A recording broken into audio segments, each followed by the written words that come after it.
നമസ്കാരം.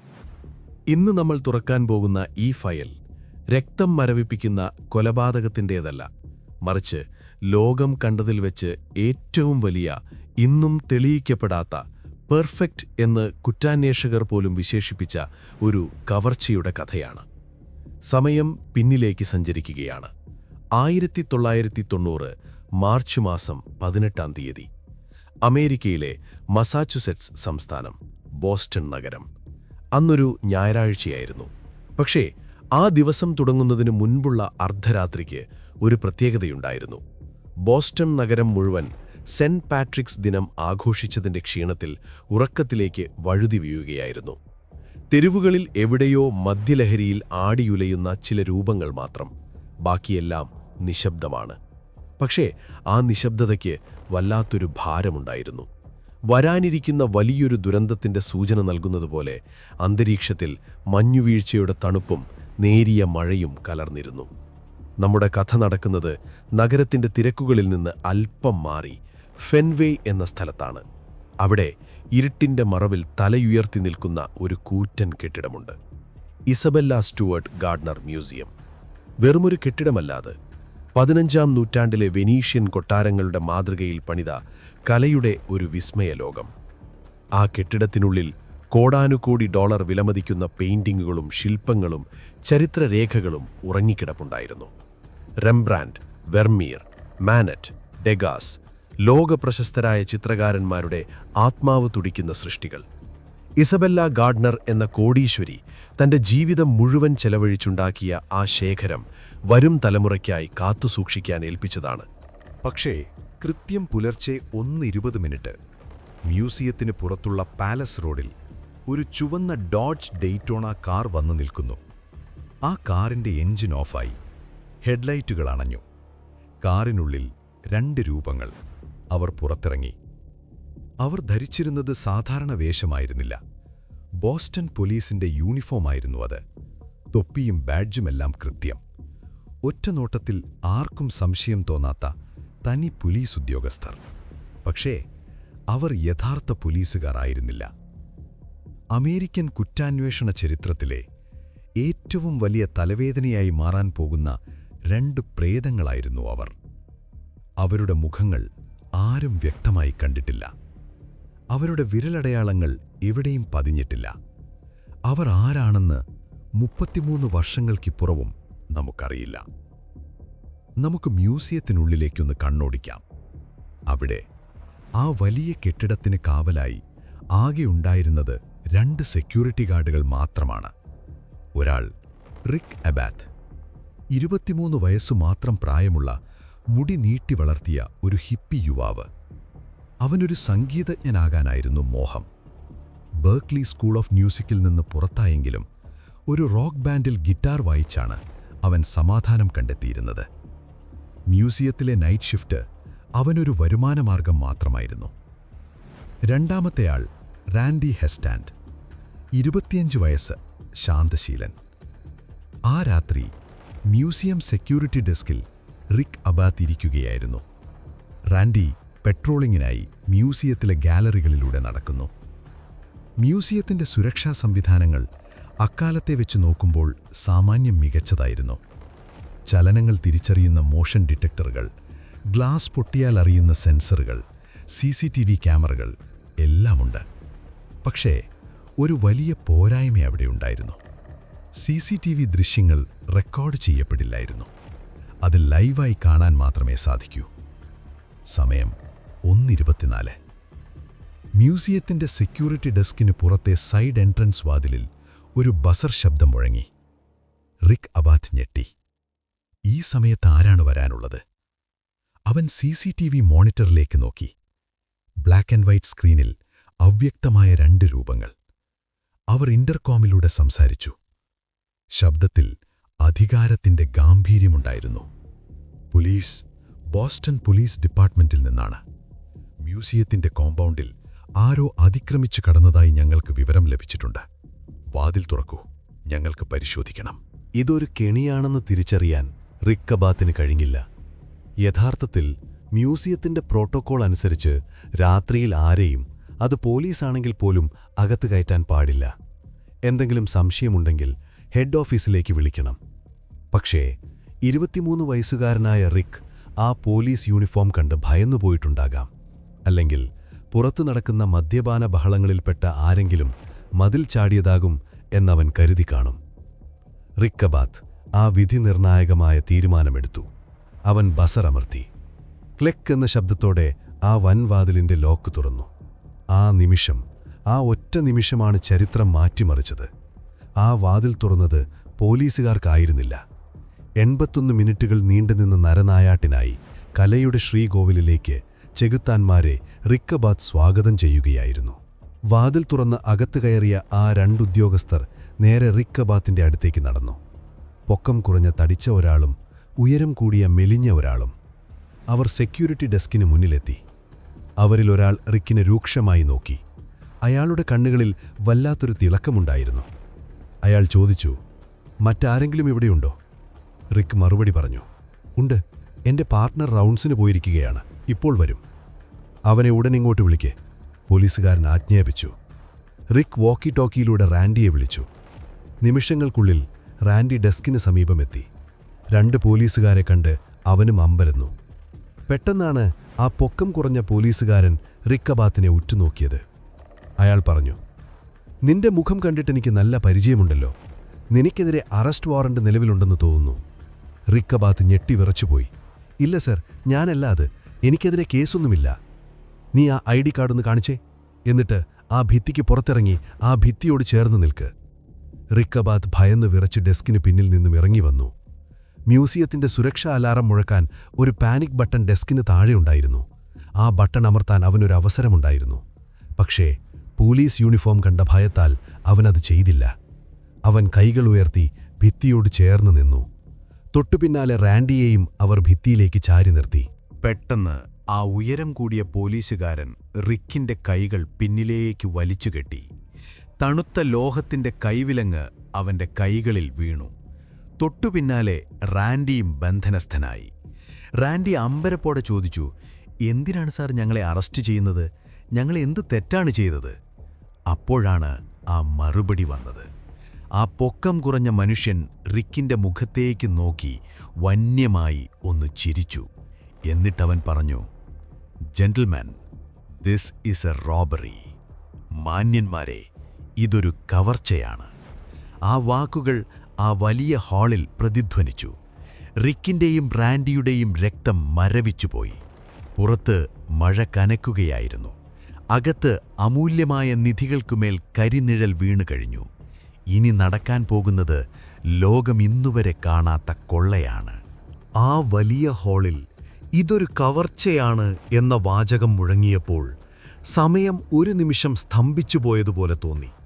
Rick അബാറ്റുടെയും Randy ഹെസ്റ്റാൻഡിന്റെയും തൊണ്ടയിൽ ശബ്ദം കുടുങ്ങി. അധികാരത്തിന്റെ ചിഹ്നമായി അവർ കണ്ട പോലീസ് യൂണിഫോം പെട്ടെന്നൊരു മരണവാറണ്ട് പോലെ അവർക്ക് മുന്നിൽ നിൽക്കുന്നു. ആ 2 കള്ളന്മാർക്ക് യാതൊരു ധൃതിയുമുണ്ടായിരുന്നില്ല. അതാണ് ഈ കേസിലെ ഏറ്റവും ഭയപ്പെടുത്തുന്ന കാര്യം. സാധാരണ ഒരു കവർച്ചയിൽ മോഷ്ടാക്കൾക്ക് വെപ്രാളമുണ്ടാകും, കൈകൾ വിറയ്ക്കും, എത്രയും വേഗം ഓടി രക്ഷപ്പെടാൻ അവർ ശ്രമിക്കും. എന്നാൽ ഇവിടെ അവർ സ്വന്തം വീട്ടിലെ സ്വീകരണമുറിയിൽ നിൽക്കുന്നതുപോലെ ശാന്തരായിരുന്നു. അവർക്ക് വ്യക്തമായ പ്ലാൻ ഉണ്ടായിരുന്നുവെന്ന് അവരുടെ ഓരോ ചലനവും തെളിയിച്ചു. കൈവിലങ്ങണിയിക്കപ്പെട്ട ഗാർഡുകളെ അവർ സെക്യൂരിറ്റി ഡെസ്കിൽ നിന്ന് മാറ്റി. ആ തടിയനായ കള്ളൻ റിക്കിനോട് ചോദിച്ചു, "വേറെ ആരെങ്കിലും ഈ കെട്ടിടത്തിനുള്ളിലുണ്ടോ? Cleaning staff, maintenance car?" "ഇല്ല, ഞങ്ങൾ 2 പേർ മാത്രമേ ഉള്ളൂ," റിക്ക് വിറയലോടെ മറുപടി നൽകി. അവർ ആ 2 ചെറുപ്പക്കാരെയും വലിച്ചിഴച്ച് മ്യൂസിയത്തിന്റെ ഉള്ളിലേക്ക് കൊണ്ടുപോയി. മനോഹരമായ കോർട്ട്യാർഡിനപ്പുറം ഇരുട്ട് നിറഞ്ഞ ഇടനാഴികളിലൂടെ അവർ നടന്നു. പൂക്കൾ നിറഞ്ഞ ഉദ്യാനത്തിന്റെ സുഗന്ധം അവിടെ തങ്ങി നിൽക്കുന്നുണ്ടായിരുന്നു. പക്ഷേ ആ സുഗന്ധത്തിന് അപ്പോൾ മരണത്തിന്റെ ഗന്ധമായിരുന്നു. അവർ ചെന്നെത്തിയത് മ്യൂസിയത്തിന്റെ ബേസ്മെന്റിലാണ്. വെളിച്ചം കുറഞ്ഞ, ഈർപ്പം നിറഞ്ഞ പഴയ സാധനങ്ങൾ കൂട്ടിയിട്ടിരിക്കുന്ന ഒരിടം.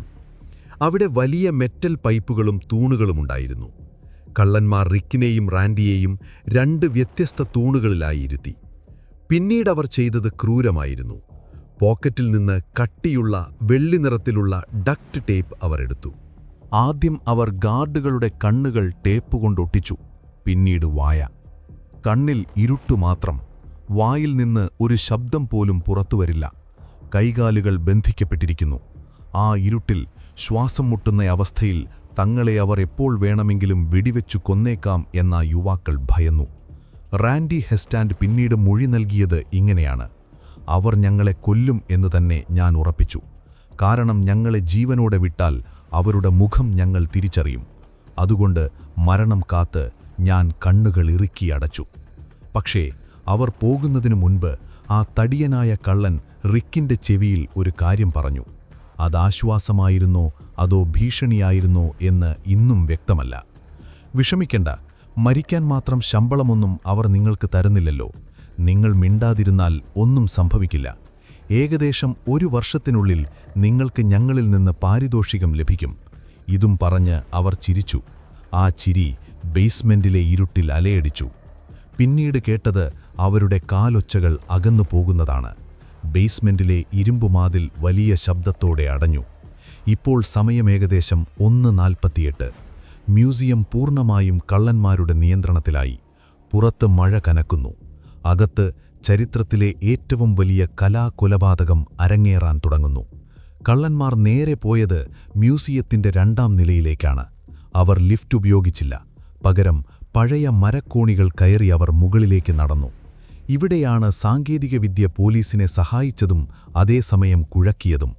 മ്യൂസിയത്തിലെ ഓരോ മുറിയിലും മോഷൻ ഡിറ്റക്ടറുകളുണ്ടായിരുന്നു. ആ മുറികളിൽ ചലനമുണ്ടാകുമ്പോൾ സെക്യൂരിറ്റി റൂമിലെ കമ്പ്യൂട്ടറിൽ അത് രേഖപ്പെടുത്തും. കള്ളന്മാർ നടന്നുപോയ വഴികൾ, അവർ നിന്ന സ്ഥലങ്ങൾ, അവർ ചിലവഴിച്ച സമയം, ഇതെല്ലാം ആ കമ്പ്യൂട്ടർ കൃത്യമായി ഒപ്പിയെടുത്തു. ഒരു ഡിജിറ്റൽ ഫുട്പ്രിന്റ്. അവരുടെ ലക്ഷ്യം വ്യക്തമായിരുന്നു. അവർ മറ്റ് ചെറിയ ഗാലറികളൊന്നും ശ്രദ്ധിച്ചില്ല. നേരെ നടന്നത് ഡച്ച് റൂമിലേക്കാണ്. ഇസബെല്ല ഗാർഡ്നർ മ്യൂസിയത്തിന്റെ ഹൃദയമാണ് ഡച്ച് റൂം. 17ാം നൂറ്റാണ്ടിലെ ഡച്ച് പെയിന്റിങ്ങുകളുടെ അമൂല്യ ശേഖരം അവിടെയാണുള്ളത്. ആ മുറിയിലേക്ക് അവർ കടന്നപ്പോൾ സമയം 1:51. അവിടെ ഇരുട്ടിൽ തിളങ്ങി നിൽക്കുന്ന ഒരു ചിത്രമുണ്ടായിരുന്നു. റെംബ്രാൻഡിന്റെ the storm on the sea of Galilee 1633. Rembrandt van Rijn എന്ന ഇതിഹാസ ചിത്രകാരൻ വരച്ച ഒരേയൊരു കടൽ ചിത്രം, സീസ്കേപ്പ്. പ്രക്ഷുബ്ധമായ കടലിൽ ഒരു ചെറിയ വഞ്ചിയിൽ ഭയന്നു വിറച്ചിരിക്കുന്ന ശിഷ്യന്മാരും ശാന്തനായിരിക്കുന്ന യേശുക്രിസ്തുവും. ആ ചിത്രത്തിനു മുന്നിൽ കള്ളന്മാർ നിന്നു. അതിന്റെ ഫ്രെയിം ഭിത്തിയിൽ ഉറപ്പിച്ചിരിക്കുകയായിരുന്നു. സാധാരണഗതിയിൽ അത് അഴിച്ചെടുക്കാൻ സമയമെടുക്കും. പക്ഷേ കലയോട് യാതൊരു ബഹുമാനവുമില്ലാത്ത അവർ എളുപ്പവഴി തിരഞ്ഞെടുത്തു. അവരിലൊരാൾ കയ്യിൽ കരുതിയിരുന്ന മൂർച്ചയേറിയ കത്തി, ബോക്സ് കട്ടർ, പുറത്തെടുത്തു. പിന്നീട് നടന്നത് ഒരു മോഷണമല്ല, മറിച്ച് നിഷ്ഠൂരമായ ഒരു കൊലപാതകമായിരുന്നു. നൂറ്റാണ്ടുകൾ പഴക്കമുള്ള ചരിത്രത്തിന്റെ ഭാഗമായ ആ ക്യാൻവാസിൽ അവൻ കത്തിവെച്ചു. ക്രാക്ക്. തുണികീറുന്ന ശബ്ദം ആ നിശബ്ദതയിൽ കേൾക്കാമായിരുന്നു. ഫ്രെയിമിന്റെ അരികിലൂടെ അവർ ആ ചിത്രം വെട്ടിമുറിച്ചു. ക്രൂരമായി, വികൃതമായി. ആ ചിത്രം താഴേക്ക് വീണു. ഭിത്തിയിൽ ബാക്കിയായത് മരം കൊണ്ടുള്ള ആ വലിയ ഫ്രെയിം മാത്രം. ഒരു ശവപ്പെട്ടിയുടെ മൂടി തുറന്നതുപോലെ അത് ശൂന്യമായി കിടന്നു. തൊട്ടടുത്ത് തന്നെ മറ്റൊരു വിസ്മയമുണ്ടായിരുന്നു. റെംബ്രാൻഡിന്റെ തന്നെ A lady and gentleman in black. അതും അവർ ഇതേ രീതിയിൽ മുറിച്ചെടുത്തു. ഫ്രെയിമിൽ നിന്ന് വേർപെടുത്തിയ ക്യാൻവാസുകൾ അവർ ചുരുട്ടിമടക്കി. 300 വർഷം പഴക്കമുള്ള ഓയിൽ പെയിന്റിങ്ങുകൾ ഇങ്ങനെ ചുരുട്ടിയാൽ അതിലെ പെയിന്റ് ഉണങ്ങി വിണ്ടുകീറാൻ സാധ്യതയുണ്ട്. പക്ഷേ അവർക്കത് പ്രശ്നമായിരുന്നില്ല. അവർക്ക് വേണ്ടത് ആ തുണിക്കഷ്ണങ്ങൾ മാത്രമായിരുന്നു. പെട്ടെന്ന് മുറിയിലെ നിശബ്ദത ഭേദിച്ചുകൊണ്ട് ഒരു ശബ്ദം കേട്ടു. Beep beep beep. റെംബ്രാൻഡിന്റെ ഒരു സെൽഫ് പോർട്രേറ്റിനടുത്തെത്തിയപ്പോൾ അതിൽ ഘടിപ്പിച്ചിരുന്ന ഒരു പ്രോക്സിമിറ്റി അലാറം മുഴങ്ങി. ആരെങ്കിലും ചിത്രത്തിന് വളരെ അടുത്തു വന്നാൽ ശബ്ദിക്കുന്ന അലാറമാണത്. കള്ളന്മാർ ഭയന്നില്ല. അവർ ആ ചിത്രം തിരിച്ചുവെച്ചു. എന്നിട്ട് ആ അലാറം സ്പീക്കർ കണ്ടുപിടിച്ച് അത് തല്ലിപ്പൊളിച്ചു. ശബ്ദം നിലച്ചു. പക്ഷേ അവരുടെ കണ്ണുകൾ പിന്നീടുടക്കിയത് ആ മുറിയിലെ ഏറ്റവും മൂല്യമുള്ള, ഒരുപക്ഷേ ലോകത്തിലെ തന്നെ ഏറ്റവും അപൂർവമായ ഒരു ചിത്രത്തിലാണ്. യോഹന്നാസ് വെർമിയറിന്റെ ദ കൺസേർട്ട്.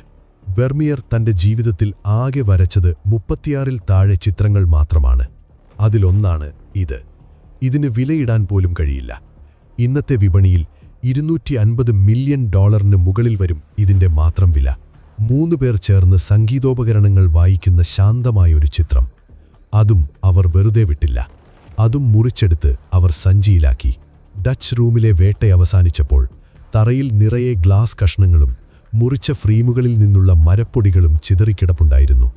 ഒരു യുദ്ധഭൂമി പോലെ. അവർ അവിടെ നിർത്തിയില്ല. അടുത്തതായി അവർ പോയത് ഷോട്ട് ഗാലറി എന്ന മുറിയിലേക്കാണ്. അവിടെ ഫ്രഞ്ച് ചക്രവർത്തി നെപ്പോളിയന്റെ പതാകയുടെ മുകളിലുണ്ടായിരുന്ന ഒരു വെങ്കല ശില്പം അവർക്കിഷ്ടപ്പെട്ടു. അതഴിച്ചെടുക്കാൻ അവർ കഷ്ടപ്പെട്ടു. അവസാനം അത് ഒടിച്ച് കയ്യിലെടുത്തു.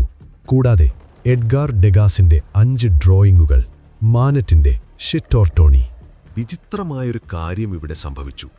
അവർ മോഷണം നടത്തുന്നതിനിടയിൽ ഏറ്റവും വിലപിടിപ്പുള്ള പലതും ഉപേക്ഷിച്ചു. ഉദാഹരണത്തിന് മൈക്കലാഞ്ചലോയുടെയും റാഫേലിന്റെയും ചിത്രങ്ങൾ തൊട്ടടുത്തുണ്ടായിരുന്നു. ടൈറ്റിയന്റെ യൂറോപ്പ അഥവാ റേപ്പ് ഓഫ് യൂറോപ്പ എന്ന ചിത്രം അമേരിക്കയിലെ തന്നെ ഏറ്റവും മികച്ച നവോത്ഥാന ചിത്രമായി കണക്കാക്കപ്പെടുന്ന ഒന്ന് അവർ തിരിഞ്ഞു നോക്കിയില്ല. ഇത് അന്വേഷണ ഉദ്യോഗസ്ഥരെ പിന്നീട് വല്ലാതെ കുഴപ്പിച്ചു.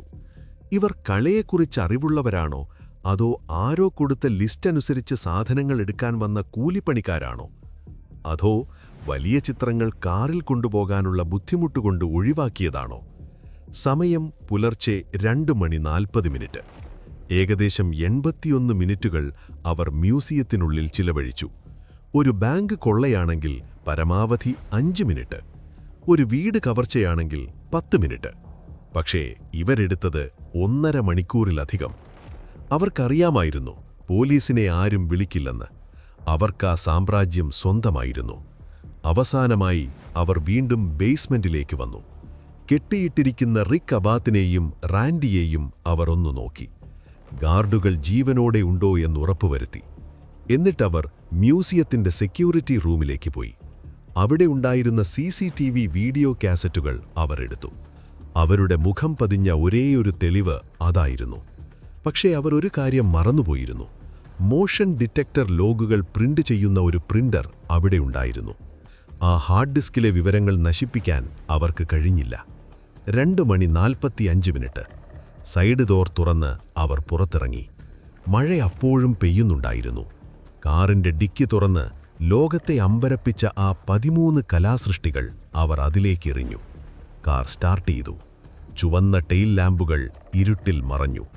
പിന്നിൽ ബാക്കിയായത് വായി മൂടിക്കെട്ടിയിരിക്കുന്ന 2 ഗാർഡുകളും ഫ്രെയിമുകൾ മാത്രം ബാക്കിയായ ശൂന്യമായ ചുവരുകളും. ലോകമുണരുമ്പോൾ കേൾക്കാൻ പോകുന്നത് കലയുടെ ചരിത്രത്തിലെ ഏറ്റവും വലിയ നഷ്ടത്തിന്റെ വാർത്തയാണ്. പക്ഷേ ആരാണവർ? ആ കാർ എങ്ങോട്ടാണ് പോയത്?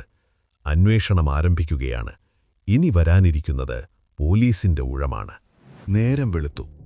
1990 മാർച്ച് 18 ഞായറാഴ്ച. തലേദിവസത്തെ സെന്റ് പാട്രിക്സ് ദിനാഘോഷങ്ങളുടെ ആലസ്യത്തിൽ നിന്ന് ബോസ്റ്റൺ നഗരം ഉണരുന്നതേ ഉണ്ടായിരുന്നുള്ളൂ. മഞ്ഞുവീഴ്ച നിലച്ചിരുന്നുവെങ്കിലും അന്തരീക്ഷത്തിൽ തണുപ്പ് തളം കെട്ടിനിന്നു. രാവിലെ കൃത്യം 8 മണി. മ്യൂസിയത്തിലെ അടുത്ത ഷിഫ്റ്റിലെ സെക്യൂരിറ്റി ഗാർഡുകൾ ജോലിക്ക് ഹാജരായി. അവർ പിൻവശത്തെ സ്റ്റാഫ് എൻട്രൻസിന് മുന്നിലെത്തി ബെല്ലടിച്ചു. സാധാരണഗതിയിൽ ഉള്ളിലുള്ള ഗാർഡ് റിക് അബാത്തോ റാൻഡിയോ ഉടൻ തന്നെ ഇന്റർകോമിലൂടെ മറുപടി നൽകുകയും വാതിൽ തുറക്കുകയും ചെയ്യേണ്ടതാണ്. പക്ഷേ അന്ന് മറുപടി ഉണ്ടായില്ല. വീണ്ടും ബെല്ലടിച്ചു. നീണ്ട നിശബ്ദത മാത്രം. പുറത്തുനിന്ന ഗാർഡുകൾക്ക് അസ്വസ്ഥത തോന്നി. അവർ ജനലിലൂടെ എത്തിവലിഞ്ഞു നോക്കാൻ ശ്രമിച്ചു. ഉള്ളിൽ അനക്കമില്ല. അവർ ഉടൻ തന്നെ മ്യൂസിയത്തിന്റെ സെക്യൂരിറ്റി ഡയറക്ടറെ ഫോണിൽ വിളിച്ചു. കാര്യത്തിന്റെ ഗൗരവം മനസ്സിലാക്കിയ അദ്ദേഹം കൈവശമുള്ള സ്പെയർ കീ ഉപയോഗിച്ച് വാതിൽ തുറക്കാൻ നിർദ്ദേശിച്ചു. ഒപ്പം പോലീസിനെയും വിവരമറിയിച്ചു. വാതിൽ തുറന്ന് അകത്തുകയറിയ സെക്യൂരിറ്റി ജീവനക്കാർ കണ്ടത് വിജനമായ ലോബിയാണ്. സെക്യൂരിറ്റി ഡെസ്കിൽ ആരുമില്ല. കസേരകൾ ഒഴിഞ്ഞുകിടക്കുന്നു. മോണിറ്ററുകൾ മാത്രം മിന്നിക്കൊണ്ടിരിക്കുന്നു. റിക്, റാൻഡി, അവർ ഉറക്കെ വിളിച്ചു. മറുപടിയില്ല. ആ വലിയ കെട്ടിടം ഒരു ശവപ്പറമ്പ് പോലെ നിശബ്ദമായിരുന്നു. മിനിറ്റുകൾക്കുള്ളിൽ ബോസ്റ്റൺ പോലീസ് ഡിപ്പാർട്ട്മെന്റിന്റെ വാഹനങ്ങൾ ചീറിപ്പാഞ്ഞെത്തി. സൈറൺ ശബ്ദങ്ങൾ പാലസ് റോഡിന്റെ ശാന്തതയെ കീറിമുറിച്ചു. തോക്കുകൾ സജ്ജമാക്കി ബുള്ളറ്റ് പ്രൂഫ് വെസ്റ്റുകൾ ധരിച്ച ഉദ്യോഗസ്ഥർ മ്യൂസിയത്തിനുള്ളിലേക്ക് ഇരച്ചുകയറി. അവർ ഓരോ മുറിയും പരിശോധിച്ചു. പോലീസ്, ആരെങ്കിലും അവിടെയുണ്ടോ? അവരുടെ ശബ്ദം ഇടനാഴികളിൽ പ്രതിധ്വനിച്ചു. ഒടുവിൽ തിരച്ചിൽ ബേസ്മെന്റിലേക്ക് നീണ്ടു. അവിടെ ആ ഇരുളടഞ്ഞ ആ മുറിയിൽ 2 തൂണുകളിലായി ബന്ധിക്കപ്പെട്ട നിലയിൽ അവർ ആ കാഴ്ച കണ്ടു. റിക്ക് അബാത്തും റാൻഡി ഹെസ്റ്റാൻഡും. മുഖം മുഴുവൻ ഡക്ട് ടേപ്പ് കൊണ്ട് വരിഞ്ഞുകെട്ടിയ നിലയിൽ, കൈകാലുകൾ അനക്കാനാവാതെ തളർന്നുപോയ അവസ്ഥയിൽ. മണിക്കൂറുകളോളം ഒരേ ഇരിപ്പിരുന്നതിൻ്റെയും മരണഭയത്തിൻ്റെയും ക്ഷീണം അവരുടെ ശരീരത്തിലുണ്ടായിരുന്നു. പോലീസുകാർ ഓടിച്ചെന്ന് അവരുടെ കെട്ടുകളഴിച്ചു. വായിലെ ടേപ്പ് മാറ്റിയപ്പോൾ റിക്ക് അബാത്ത് കിതച്ചുകൊണ്ട് പറഞ്ഞു, "അവർ പോലീസുകാരായിരുന്നോ? അവർ ഞങ്ങളെ പറ്റിച്ചു." ഗാർഡുകളെ ആംബുലൻസിലേക്ക് മാറ്റിയ ശേഷം പോലീസ് സംഘം മ്യൂസിയത്തിന്റെ മുകൾ നിലകളിലേക്ക് പരിശോധന വ്യാപിപ്പിച്ചു. അന്വേഷണ ഉദ്യോഗസ്ഥനായ ഡിറ്റക്റ്റീവ് സാർജന്റ് ഫ്രാങ്ക് ആയിരുന്നു സംഘത്തെ നയിച്ചിരുന്നത്. അദ്ദേഹം ഡച്ച് റൂമിലേക്ക് കടന്നുചെന്നു. ആ കാഴ്ച കണ്ട് വർഷങ്ങളുടെ അനുഭവസമ്പത്തുള്ള ആ ഉദ്യോഗസ്ഥൻ പോലും ഒരു നിമിഷം സ്തംഭിച്ചുപോയി. അതൊരു മോഷണമായിരുന്നില്ല, കലയോടുള്ള യുദ്ധപ്രഖ്യാപനമായിരുന്നു. ചുവരുകളിൽ പലയിടത്തും വിടവുകൾ, വിലമതിക്കാനാവാത്ത പെയിന്റിങ്ങുകളിൽ നിന്നിരുന്ന ഫ്രെയിമുകൾ മാത്രം ബാക്കി. തറയിൽ ചിതറിക്കിടക്കുന്ന ഗ്ലാസ് ചില്ലുകൾ, ഫ്രെയിമുകളുടെ അരികുകളിൽ ക്യാൻവാസ് ബ്ലേഡ് കൊണ്ട് മുറിച്ചുമാറ്റിയതിൻ്റെ ബാക്കിപത്രമായി ചെറിയ നൂലുകൾ തൂങ്ങിക്കിടക്കുന്നു. റെംബ്രാൻഡിൻ്റെ the storm on the sea of Galilee എന്ന ചിത്രം ഇരുന്നിരുന്ന സ്ഥലം വെറുമൊരു ശൂന്യതയായി അവശേഷിക്കുന്നു. വെർമീറിൻ്റെ ദ കൺസേർട്ട് അപ്രത്യക്ഷമായിരിക്കുന്നു.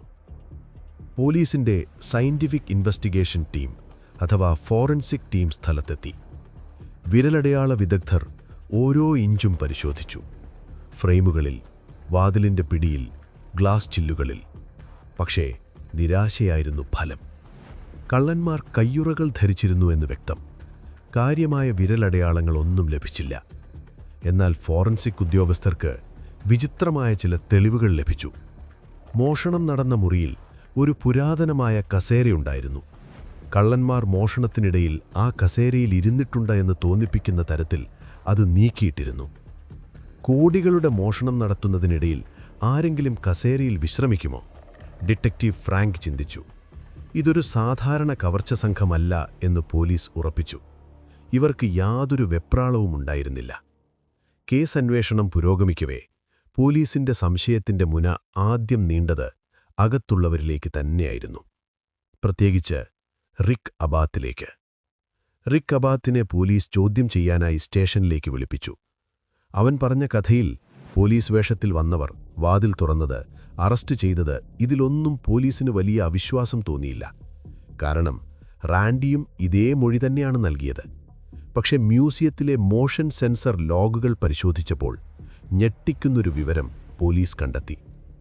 മ്യൂസിയത്തിലെ ഓരോ വാതിലും തുറക്കുമ്പോഴും അടയ്ക്കുമ്പോഴും അത് കമ്പ്യൂട്ടറിൽ സമയം സഹിതം രേഖപ്പെടുത്തപ്പെടും. കവർച്ച നടന്ന രാത്രിയിലെ ലോഗുകൾ പോലീസ് വിശദമായി പരിശോധിച്ചു. കള്ളന്മാർ വന്നത് 1:24-നാണ്. പക്ഷേ അതിന് കൃത്യം 30 മിനിറ്റ് മുൻപ്, അതായത് 12:59-ന് റിക്ക് അബാത്ത് മ്യൂസിയത്തിന്റെ സൈഡ് ഡോർ തുറന്നതായി ലോഗ് കാണിച്ചു. പിന്നീട് 12:57-ന് അത് അടച്ചു. ഡിറ്റക്റ്റീവുകൾ റിക്കിന് നേരെ ചോദ്യങ്ങൾ തൊടുത്തുവിട്ടു. റിക്ക്, കള്ളന്മാർ വരുന്നതിന് അരമണിക്കൂർ മുൻപ് നീ എന്തിനാണ് ആ വാതിൽ തുറന്നത്? റിക്ക് അബാത്ത് ആകെ വിയർത്തു. അവൻ പറഞ്ഞു, അത് ഞാൻ പതിവായി ചെയ്യാറുള്ളതാണ്. ലോക്ക് ശരിയാണോ എന്ന് പരിശോധിക്കാൻ വെറുതെ തുറന്നു നോക്കിയതാണ്. പോലീസിനത് വിശ്വസനീയമായി തോന്നിയില്ല.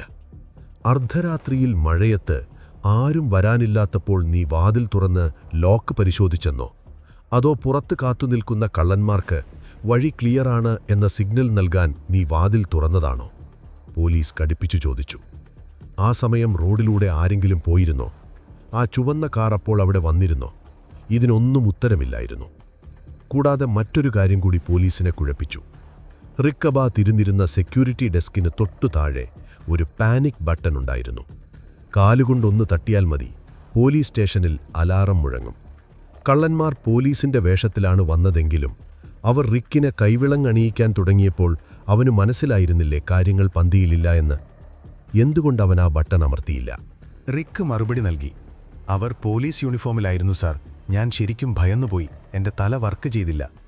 റിക്കിന്റെ ഈ മറുപടി ഒരു പരിധിവരെ ശരിയായിരിക്കാമെന്ന് മനഃശാസ്ത്രജ്ഞർ അഭിപ്രായപ്പെട്ടു. പെട്ടെന്നുണ്ടാകുന്ന ഷോക്കിൽ ഫ്രീസ് റെസ്പോൺസ്, മനുഷ്യൻ മരവിച്ചു പോകാം. പക്ഷേ സംശയങ്ങൾ അവിടെയും തീർന്നില്ല. മോഷൻ ഡിറ്റക്ടർ ലോഗുകൾ വീണ്ടും പരിശോധിച്ചപ്പോൾ മറ്റൊരു വൈരുദ്ധ്യം കണ്ടെത്തി. കള്ളന്മാർ മ്യൂസിയത്തിനുള്ളിൽ കയറിയ ശേഷം അവർ പല മുറികളിലും പോയിട്ടുണ്ട്. പക്ഷേ ബ്ലൂ റൂം എന്ന മുറിയിൽ കള്ളന്മാർ കയറിയതായി ഫുട്പ്രിന്റുകളില്ല. എന്നാൽ ആ മുറിയിലെ മോഷൻ സെൻസർ മാത്രം ആ സമയത്ത് ഓഫായിരുന്നു. അതായത് കള്ളന്മാർ വരുന്നതിനു മുൻപ് തന്നെ ആരെങ്കിലും ആ മുറിയിലെ സെൻസർ ഓഫ് ചെയ്തിരുന്നോ? അതിനുള്ള അധികാരം സെക്യൂരിറ്റി ഗാർഡിന് മാത്രമേ ഉള്ളൂ. റിക് അബാത്ത് എന്തിനാണ് ആ സെൻസർ ഓഫ് ചെയ്തത്? ആ മുറിയിൽ വിലപിടിപ്പുള്ള പലതുമുണ്ടായിരുന്നിട്ടും കള്ളന്മാർ അങ്ങോട്ട് പോയില്ല. അവർക്കറിയാമായിരുന്നോ അവിടെ ക്യാമറയോ സെൻസറോ പ്രവർത്തിക്കുന്നില്ലെന്ന്? ഈ ചോദ്യങ്ങൾ റിക്കിനെ വല്ലാതെ പ്രതിരോധത്തിലാക്കി. FBI ഉദ്യോഗസ്ഥർ അവനെ നുണപരിശോധനയ്ക്ക് വിധേയനാക്കി. ഫലം ഇൻകൺക്ലൂസീവ്, തീർച്ചപ്പെടുത്താനാവില്ല. അവൻ നുണ പറയുന്നതായും തോന്നിയില്ല, എന്നാൽ പൂർണ്ണമായി സത്യം പറയുന്നതായും മെഷീന് കണ്ടെത്താനായില്ല. അന്വേഷണം വഴിമുട്ടുന്ന അവസ്ഥ. തെളിവുകളില്ല, പ്രതികളെക്കുറിച്ചുള്ള സൂചനകളില്ല. ലഭ്യമായത് കുറച്ച് CCTV ദൃശ്യങ്ങൾ മാത്രം, അതും അവ്യക്തം. 2 പോലീസ് ഉദ്യോഗസ്ഥർ വരുന്നു, വാതിൽ തുറക്കുന്നു, അകത്തു കയറുന്നു. പിന്നീട് 81 മിനിറ്റുകൾക്ക് ശേഷം അവർ വലിയ പെട്ടികളുമായി പുറത്തിറങ്ങിപ്പോകുന്നു. മാധ്യമങ്ങൾ ഈ വാർത്ത ആഘോഷിച്ചു. കലാചരിത്രത്തിലെ ഏറ്റവും വലിയ കവർച്ച. Museum guard സംശയനിഴലിൽ. പത്രങ്ങളുടെ തലക്കെട്ടുകൾ നിറഞ്ഞു. പക്ഷേ യഥാർത്ഥ പ്രതികൾ അപ്പോഴും ഇരുട്ടിൽ സുരക്ഷിതരായിരുന്നു. അവർ ആരാണ്? ബോസ്റ്റണിലെ പ്രാദേശിക ഗുണ്ടകളോ അതോ അന്താരാഷ്ട്ര തലത്തിൽ പ്രവർത്തിക്കുന്ന ആർട്ട് തീവ്സോ?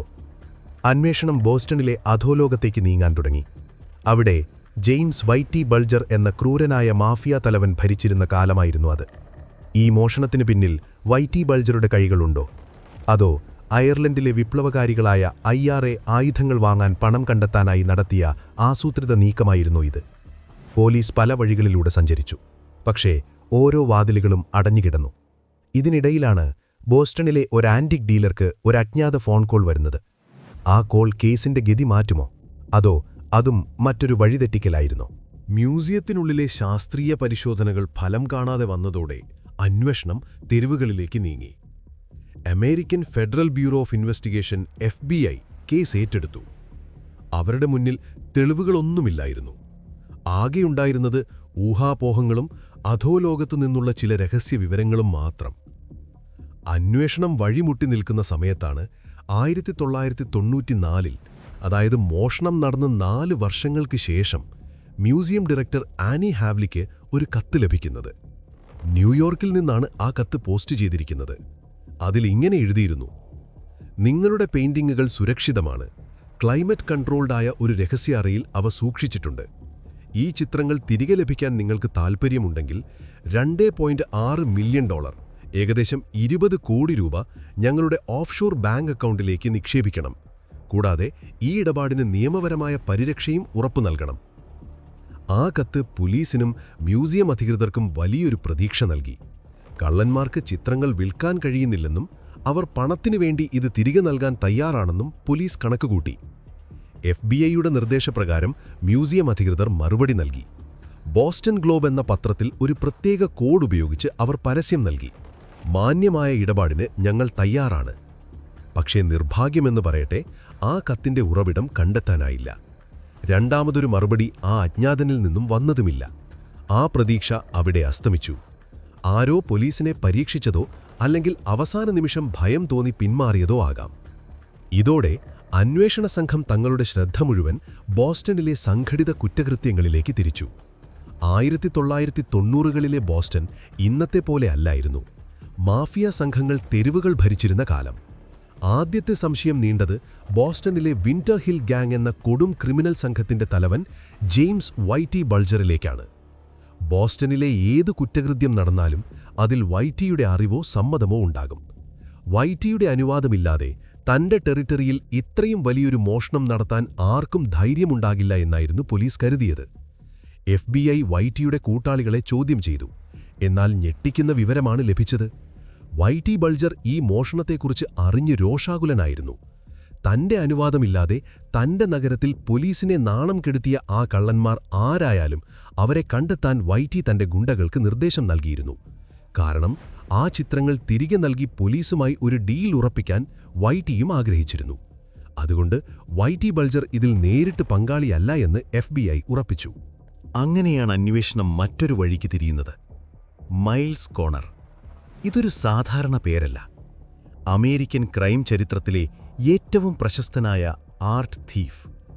ഒരു റോക്ക് മ്യൂസിക് ഗായകനും കരാട്ടെ വിദഗ്ധനും ബുദ്ധിമാനുമായ ക്രിമിനൽ.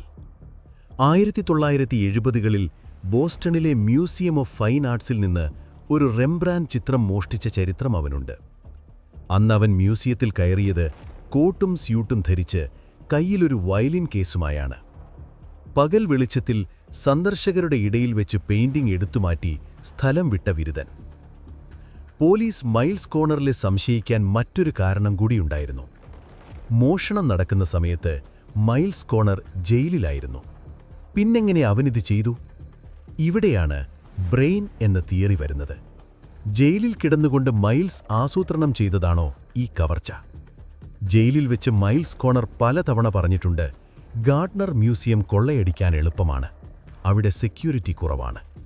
മാത്രമല്ല, പോലീസ് വേഷത്തിൽ മോഷണം നടത്തുക എന്നത് മൈൽസ് കോർണറിന്റെ പഴയൊരു തന്ത്രമായിരുന്നു, സിഗ്നേച്ചർ സ്റ്റൈൽ. മുൻപ് പല കവർച്ചകളിലും അവൻ പോലീസ് യൂണിഫോം ഉപയോഗിച്ചിട്ടുണ്ട്. FBI ഉദ്യോഗസ്ഥർ ജയിലിലെത്തി മൈൽസിനെ ചോദ്യം ചെയ്തു. മൈൽസ് ചിരിച്ചുകൊണ്ട് പറഞ്ഞു, ഞാൻ ചെയ്തിട്ടില്ല, പക്ഷേ അത് ചെയ്യാൻ കഴിവുള്ളവരെ എനിക്കറിയാം. മൈൽസ് പോലീസിന് ഒരു തിയറി പറഞ്ഞുകൊടുത്തു. കള്ളന്മാർ എന്തിനാണ് ഈ ചിത്രങ്ങൾ മോഷ്ടിച്ചത്? വിൽക്കാനല്ല. ലോകപ്രശസ്തമായ ഈ ചിത്രങ്ങൾ വിൽക്കാൻ ശ്രമിച്ചാൽ നിമിഷങ്ങൾക്കുള്ളിൽ പിടിവീഴും. പിന്നെ എന്തിനാണ് ഈ റിസ്ക് എടുത്തത്? ഉത്തരം ലളിതമാണ്, get out of jail free card. അധോലോകത്ത് ഇതൊരു പതിവുണ്ട്. വിലപിടിപ്പുള്ള ചിത്രങ്ങൾ മോഷ്ടിച്ച് ഒളിപ്പിച്ചു വയ്ക്കുക. പിന്നീട് തങ്ങളുടെ സംഘത്തിലെ ആരെങ്കിലും പോലീസ് പിടിയിലാവുകയോ വലിയ ശിക്ഷ ലഭിക്കുകയോ ചെയ്യുമ്പോൾ പോലീസുമായി വിലപേശാൻ ഈ ചിത്രങ്ങൾ ഉപയോഗിക്കുക. ചിത്രങ്ങൾ തിരികെ തരാം, പകരം ഞങ്ങളുടെ ആളിന്റെ ശിക്ഷ കുറയ്ക്കണം, അല്ലെങ്കിൽ വിട്ടയക്കണം. ഇതൊരു ബാർഗെയിനിങ് ചിപ്പാണ്. മൈൽസ് തന്റെ പഴയൊരു സുഹൃത്തിനെക്കുറിച്ച് പോലീസിനോട് സൂചിപ്പിച്ചു, വില്യം യങ്വർത്ത്. ഒരു ആന്റിക് ഡീലറും കള്ളക്കടത്തുകാരനും മൈൽസിന്റെ വിശ്വസ്തനും. മോഷണം നടക്കുന്നതിന് വർഷങ്ങൾക്ക് മുൻപ് മൈൽസും യങ്വർത്തും ചേർന്ന് ഗാർഡ്നർ മ്യൂസിയം സന്ദർശിച്ചിരുന്നുവത്രേ. അന്നവർ മ്യൂസിയത്തിന്റെ ജനലുകൾ, വാതിലുകൾ, അലാറം സംവിധാനങ്ങൾ എന്നിവയെല്ലാം വിശദമായി പഠിച്ചിരുന്നു. ഒരു രാത്രി മ്യൂസിയത്തിന്റെ മതിൽ ചാടിക്കടന്ന് ഉദ്യാനത്തിൽ ഒളിച്ചിരുന്ന് അവർ ഡ്രൈ റൺ നടത്തിയിരുന്നു എന്നും മൈൽസ് വെളിപ്പെടുത്തി. ഈ വിവരങ്ങളുടെ അടിസ്ഥാനത്തിൽ പോലീസ് വില്യം യങ്വർത്തിനെ നിരീക്ഷിക്കാൻ തുടങ്ങി. യങ്വർത്തിന് അധോലോകത്തെ മറ്റൊരു സംഘവുമായി അടുത്ത ബന്ധമുണ്ടായിരുന്നു, റൊസറ്റി ഗാങ്. ലൂയിസ് റൊസറ്റി എന്ന മാഫിയ തലവന്റെ നേതൃത്വത്തിലുള്ള സംഘം.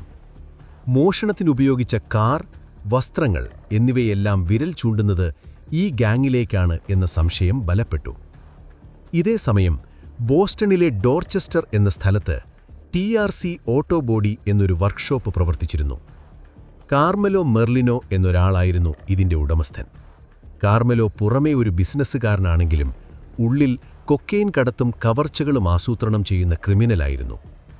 മോഷണം നടന്ന രാത്രിയിൽ ഈ വർക്ക്ഷോപ്പിൽ അസാധാരണമായ ചില നീക്കങ്ങൾ നടന്നതായി FBIക്ക് വിവരം ലഭിച്ചു. FBI ഏജന്റുമാർ ആ വർക്ക്ഷോപ്പിനു ചുറ്റും വല വിരിച്ചു.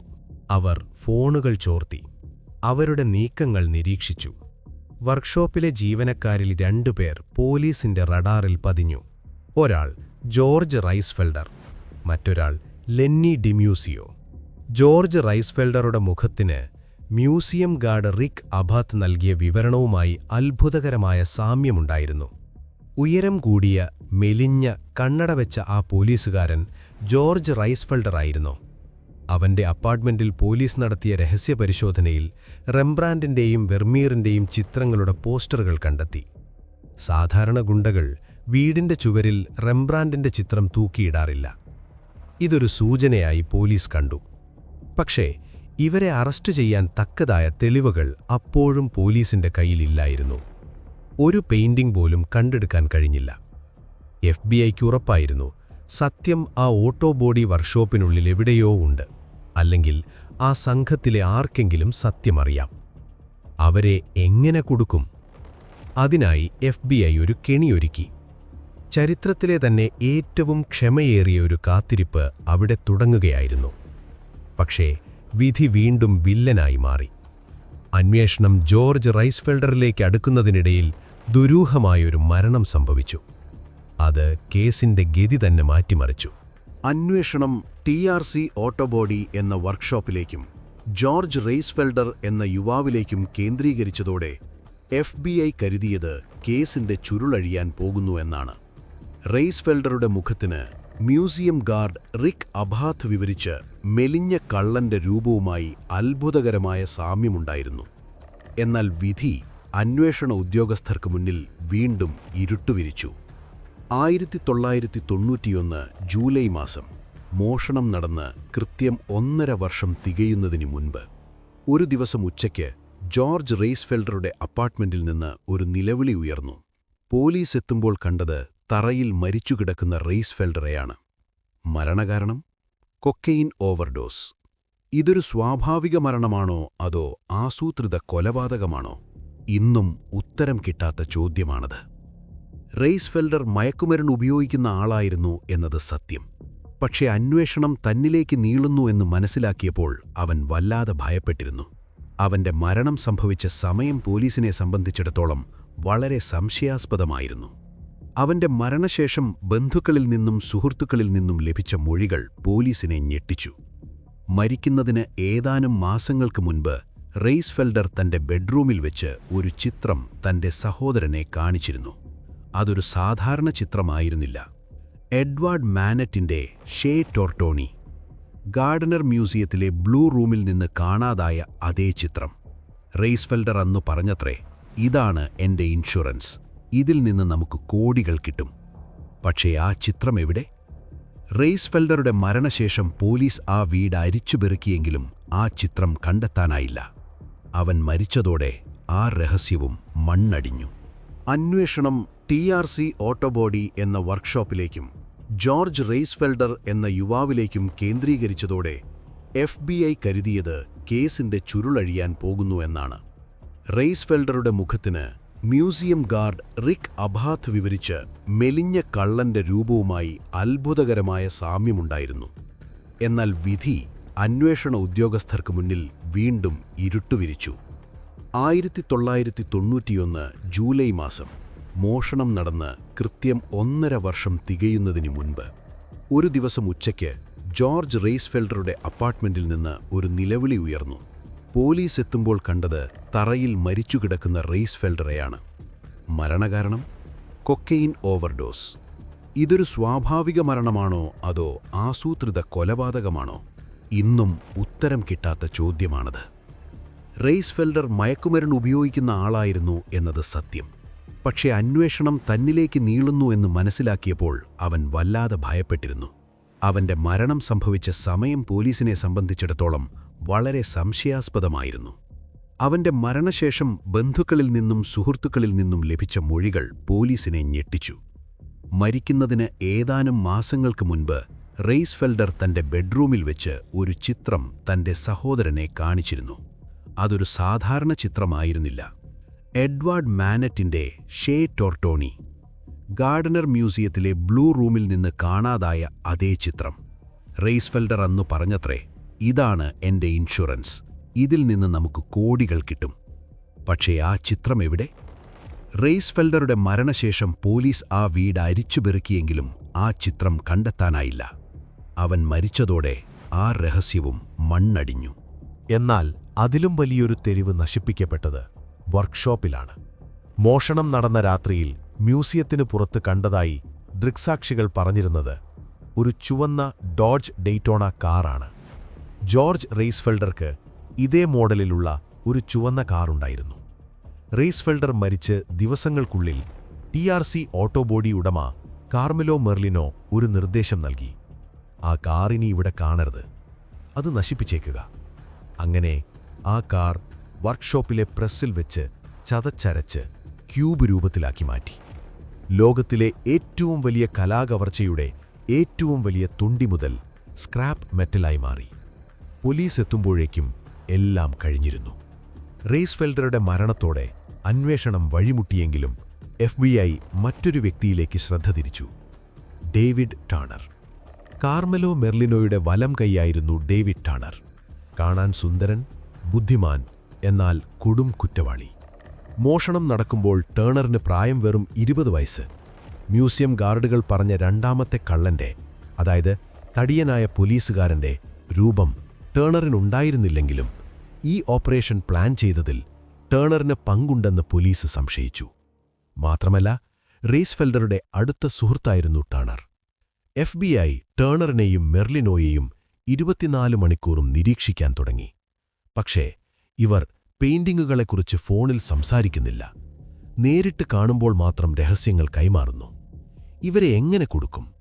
പെയിന്റിംഗ് മോഷണത്തിന് തെളിവില്ലാത്തതുകൊണ്ട് അവരെ മറ്റൊരു കേസിൽ കുടുക്കി അതിലൂടെ പെയിന്റിംഗ് എവിടെയാണെന്ന് പറയിപ്പിക്കുക എന്ന തന്ത്രം FBI പുറത്തെടുത്തു. ഓപ്പറേഷൻ ലൂമിസ് ഫാർഗോ 1999, അതായത് മോഷണം നടന്ന് 9 വർഷങ്ങൾക്ക് ശേഷം. ഒരു ഇൻഫോമറെ ഉപയോഗിച്ച് പോലീസ് ഒരു കെണിയൊരുക്കി. ഒരു ആമേർഡ് കാർ, അതായത് പണം കൊണ്ടുപോകുന്ന വാഹനം, കൊള്ളയടിക്കാൻ കാർമെലോ മെർലിനോയ്ക്കും ഡേവിഡ് ടേണറിനും അവസരമൊരുക്കിക്കൊടുത്തു.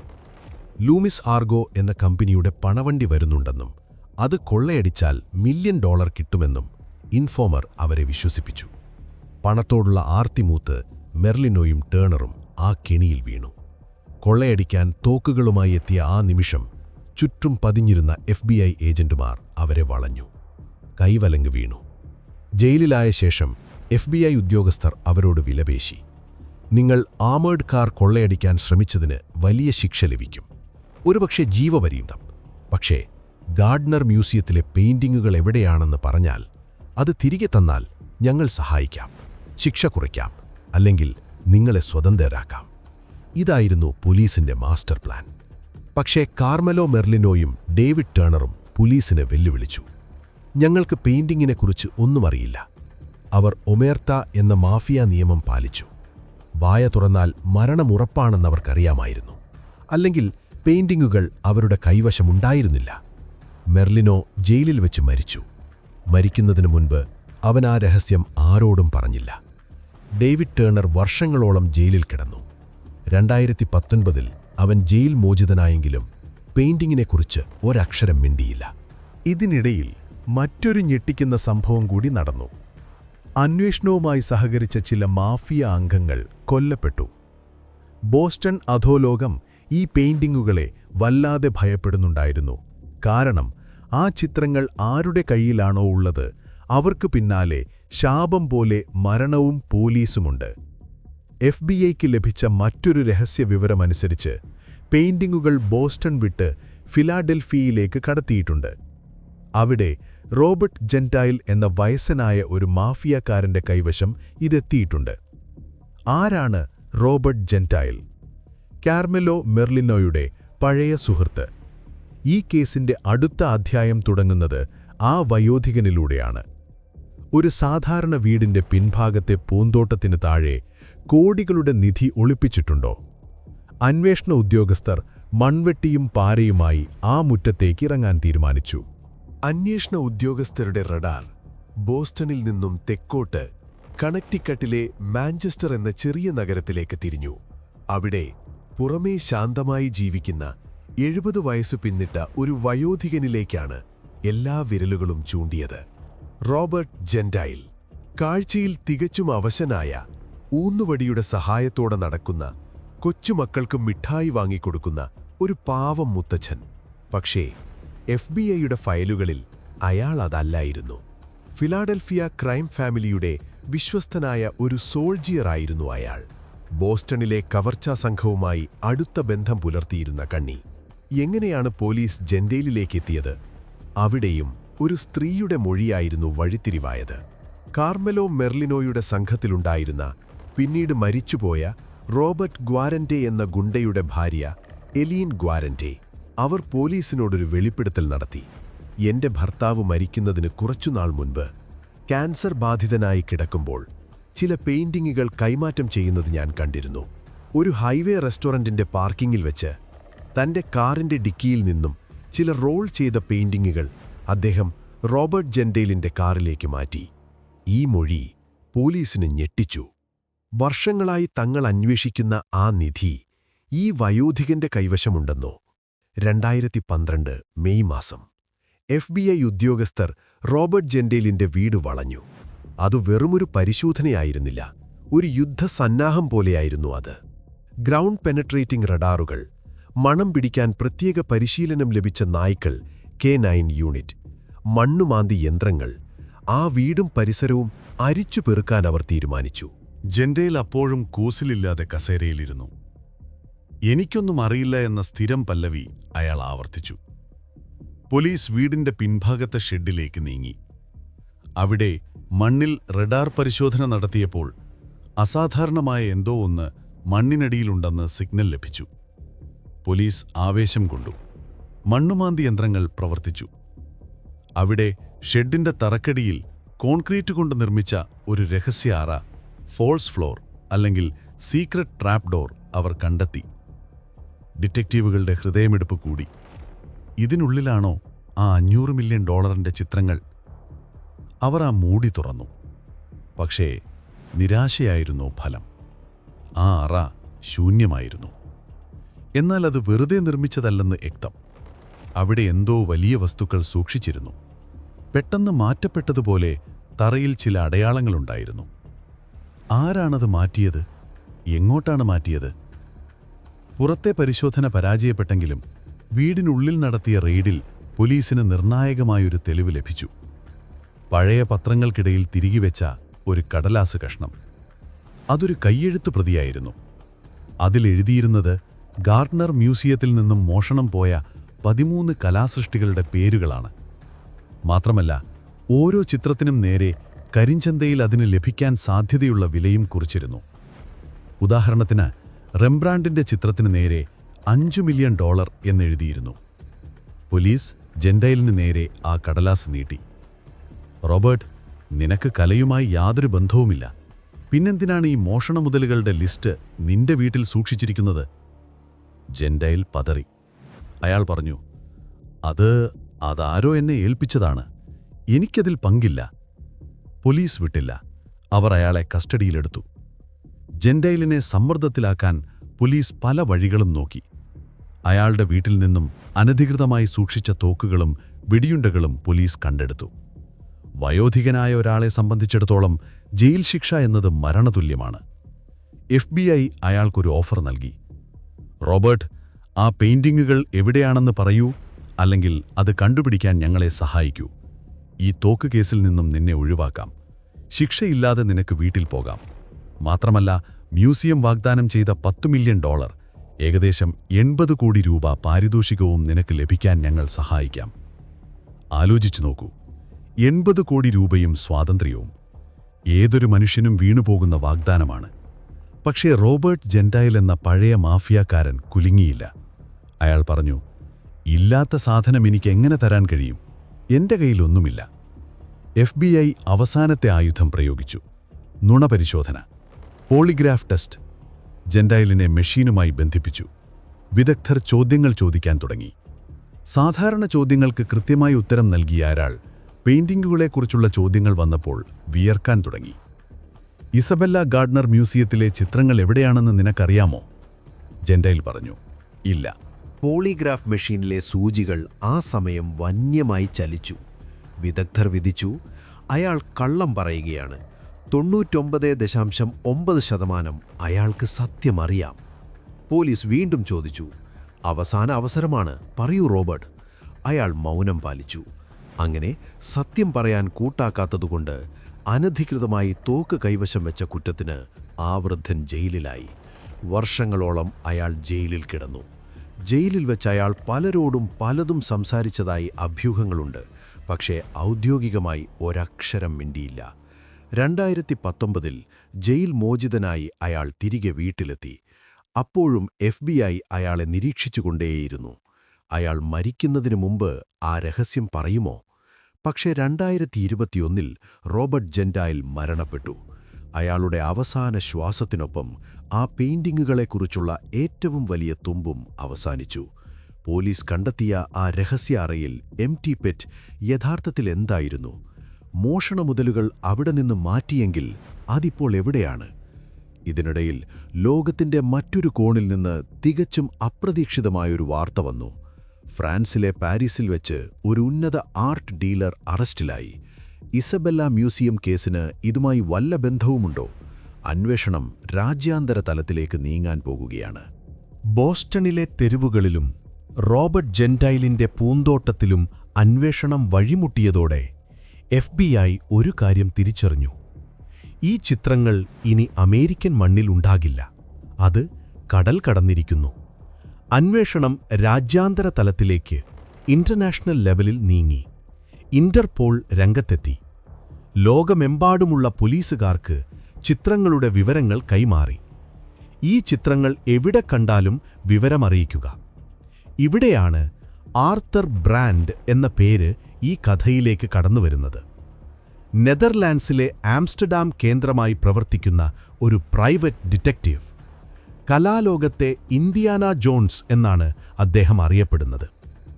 ഹിറ്റ്ലറുടെ കുതിരകളുടെ പ്രതിമകളും പിക്കാസോയുടെ മോഷ്ടിക്കപ്പെട്ട ചിത്രങ്ങളും കണ്ടെത്തിയ ചരിത്രം അദ്ദേഹത്തിനുണ്ട്. ഗാർഡ്നർ മ്യൂസിയം കേസ് ആർത്തർ ബ്രാൻഡിനെയും വല്ലാതെ ആകർഷിച്ചു. അദ്ദേഹം സ്വന്തം നിലയിൽ ഒരന്വേഷണം ആരംഭിച്ചു. ബ്രാൻഡിന്റെ അന്വേഷണം വിരൽ ചൂണ്ടിയത് ബോസ്റ്റണിലെ ലോക്കൽ ഗുണ്ടകളിലേക്കല്ല, മറിച്ച് അയർലൻഡിലെ വിപ്ലവകാരികളായ IRAയിലേക്കാണ്.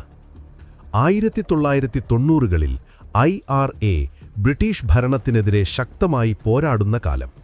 അവർക്ക് ആയുധങ്ങൾ വാങ്ങാൻ പണം ആവശ്യമായിരുന്നു.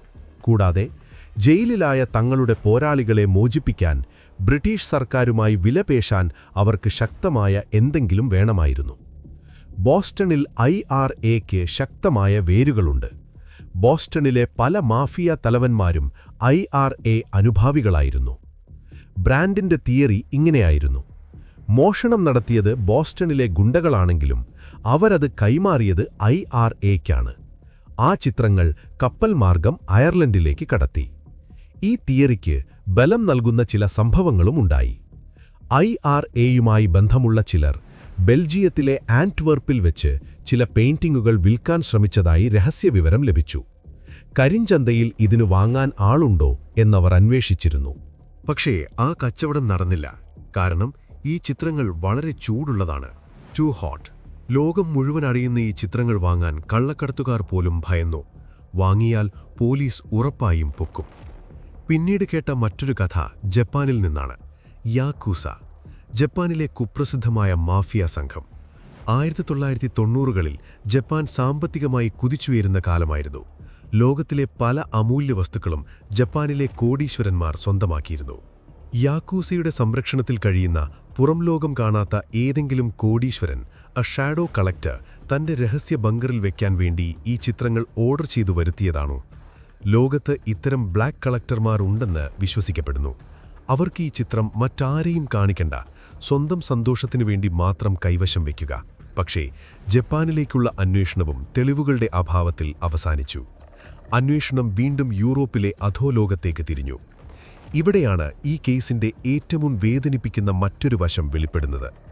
മോഷ്ടിക്കപ്പെട്ട കലാരൂപങ്ങൾ അധോലോകത്തുപയോഗിക്കുന്നത് കറൻസിയായിട്ടാണ്. മയക്കുമരുന്ന് ഇടപാടുകൾ നടക്കുമ്പോൾ പണത്തിനു പകരം ഈ ചിത്രങ്ങൾ ഈടുവയ്ക്കുന്നു. കൊളാട്രൽ. 1 കിലോ കൊക്കെയിൻ എനിക്ക് തരൂ, പകരം ഈ റെംബ്രാൻഡ് ചിത്രം നീ വെച്ചോ. പണം തരുമ്പോൾ ചിത്രം തിരികെ വാങ്ങാം. ഇതാണ് അധോലോകത്തെ രീതി. ഇതൊരു വലിയ അപകടമാണ്. കാരണം മയക്കുമരുന്ന് കച്ചവടക്കാർക്ക് കലയുടെ മൂല്യമറിയില്ല. അവരീ അമൂല്യ ചിത്രങ്ങൾ ചുരുട്ടി മടക്കി ഈർപ്പമുള്ള ഗോഡൌണുകളിലോ കാറിന്റെ ഡിക്കിയിലോ ആകും സൂക്ഷിക്കുക. ആർത്തർ ബ്രാൻഡിന് ലഭിച്ച ഒരു വിവരമനുസരിച്ച് മോഷ്ടിക്കപ്പെട്ട ചിത്രങ്ങളിൽ ചിലത് നെതർലാൻഡ്സിലെ ഏതോ മയക്കുമരുന്ന് സംഘത്തിന്റെ കൈവശം എത്തിയിട്ടുണ്ട്. പക്ഷേ വർഷങ്ങളോളം ഈർപ്പവും ചൂടും തട്ടി ആ ചിത്രങ്ങൾ നശിച്ചു പോയിട്ടുണ്ടാകാമെന്ന് അദ്ദേഹം ഭയപ്പെടുന്നു.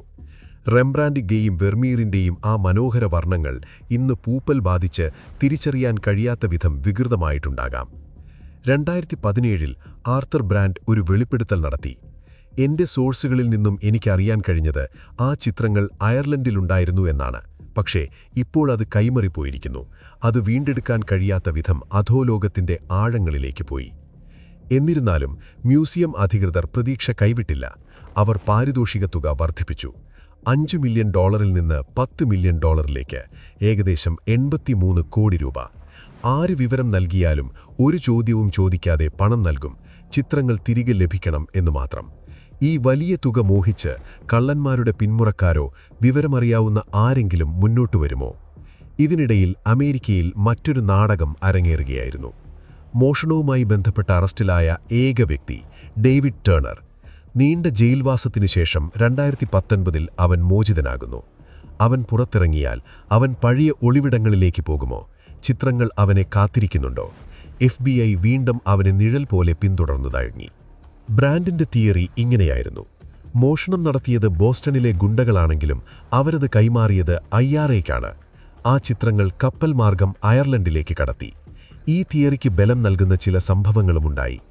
IRAയുമായി ബന്ധമുള്ള ചിലർ ബെൽജിയത്തിലെ ആന്റ്വർപ്പിൽ വെച്ച് ചില പെയിന്റിങ്ങുകൾ വിൽക്കാൻ ശ്രമിച്ചതായി രഹസ്യവിവരം ലഭിച്ചു.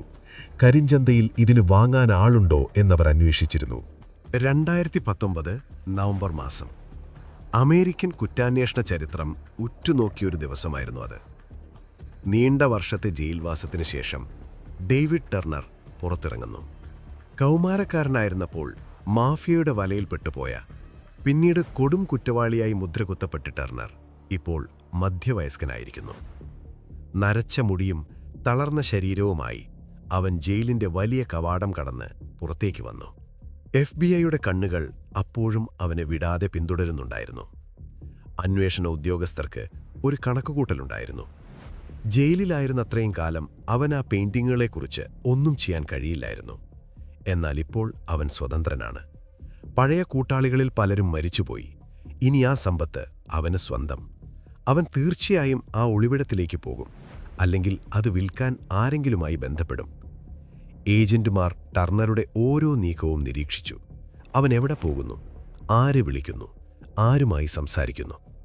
പക്ഷെ ടർണർ പോലീസിനെ വെല്ലുവിളിക്കുന്ന രീതിയിൽ ശാന്തമായി ജീവിതം നയിക്കാൻ തുടങ്ങി. അവൻ പഴയ മാഫിയ ബന്ധങ്ങൾ പുതുക്കിയില്ല.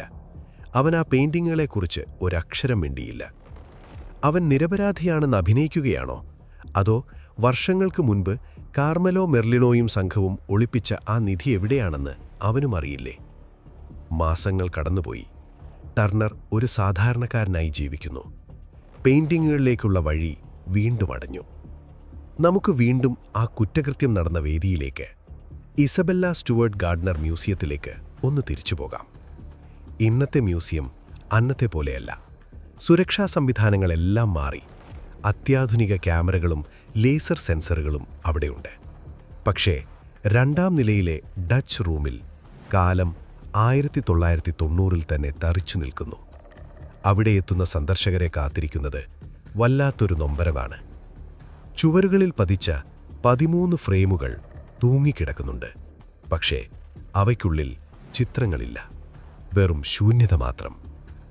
റെംബ്രാൻഡിൻ്റെയും വെർമിയറിൻ്റെയും മാനറ്റിൻ്റെയും മാസ്റ്റർ പീസുകൾ ഇരുന്ന സ്ഥലത്ത് മ്യൂസിയം അധികൃതർ വേറെ ചിത്രങ്ങളൊന്നും വെച്ചില്ല. ആ ശൂന്യമായ ഫ്രെയിമുകൾ അങ്ങനെ തന്നെ നിലനിർത്തി. എന്തുകൊണ്ട്? അതിനു പിന്നിൽ ഇസബെല്ല ഗാർഡനർ എന്ന സ്ത്രീയുടെ വിൽപത്രത്തിലെ കർശനമായ ഒരു നിബന്ധനയുണ്ട്. ഈ മ്യൂസിയത്തിലെ ഒരു വസ്തുവും മാറ്റാൻ പാടില്ല. ഞാൻ എങ്ങനെയാണോ ഇത് ക്രമീകരിച്ചിരിക്കുന്നത്, അത് അനന്തകാലത്തോളം അങ്ങനെ തന്നെ നിലനിൽക്കണം. എന്തെങ്കിലും മാറ്റം വരുത്തിയാൽ ഈ മ്യൂസിയം മുഴുവൻ ലേലം ചെയ്ത് പണം ഹാർവാർഡ് സർവകലാശാലയ്ക്ക് നൽകണം. അതുകൊണ്ട് മോഷണം പോയ ചിത്രങ്ങൾക്ക് പകരം പുതിയവ വയ്ക്കാൻ മ്യൂസിയം ട്രസ്റ്റികൾക്ക് അധികാരമില്ല. പക്ഷേ ആ ശൂന്യമായ ഫ്രെയിമുകൾ ഇപ്പോൾ ഒരു പ്രതിഷേധം കൂടിയാണ്.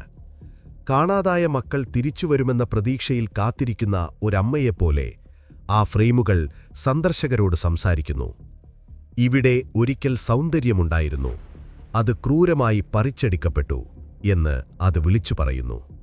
ഇന്ന് ഗാർഡനർ മ്യൂസിയത്തിൽ വരുന്നവരിൽ ഭൂരിഭാഗവും കല കാണാൻ മാത്രമല്ല വരുന്നത്, ആ ശൂന്യത കാണാൻ കൂടിയാണ്. ആ 4 ഫ്രെയിമുകൾക്കുള്ളിലെ ഇരുട്ട് ലോകത്തിലെ ഏറ്റവും വലിയ കുറ്റാന്വേഷണ പരാജയത്തിന്റെ സ്മാരകമായി നിലകൊള്ളുന്നു. ശാസ്ത്രീയ പരിശോധനകളുടെ പുനർവായന. വർഷങ്ങൾ കടന്നുപോയതോടെ ഫോറൻസിക് സയൻസ് അത്ഭുതകരമായ വളർച്ച നേടി. 1990-ൽ ലഭ്യമല്ലാതിരുന്ന ടച്ച് DNA സാങ്കേതികവിദ്യ 2000-ങ്ങൾക്ക് ശേഷം വ്യാപകമായി. FBI പഴയ തൊണ്ടിമുതലുകൾ വീണ്ടും പൊടി തട്ടിയെടുക്കാൻ തീരുമാനിച്ചു. പ്രധാനമായും 2 വസ്തുക്കൾ: ഗാർഡുകളെ കെട്ടിയിടാൻ ഉപയോഗിച്ച ഡക്ട് ടേപ്പ്, അവരെ ബന്ധിച്ച കൈവിലങ്ങുകൾ.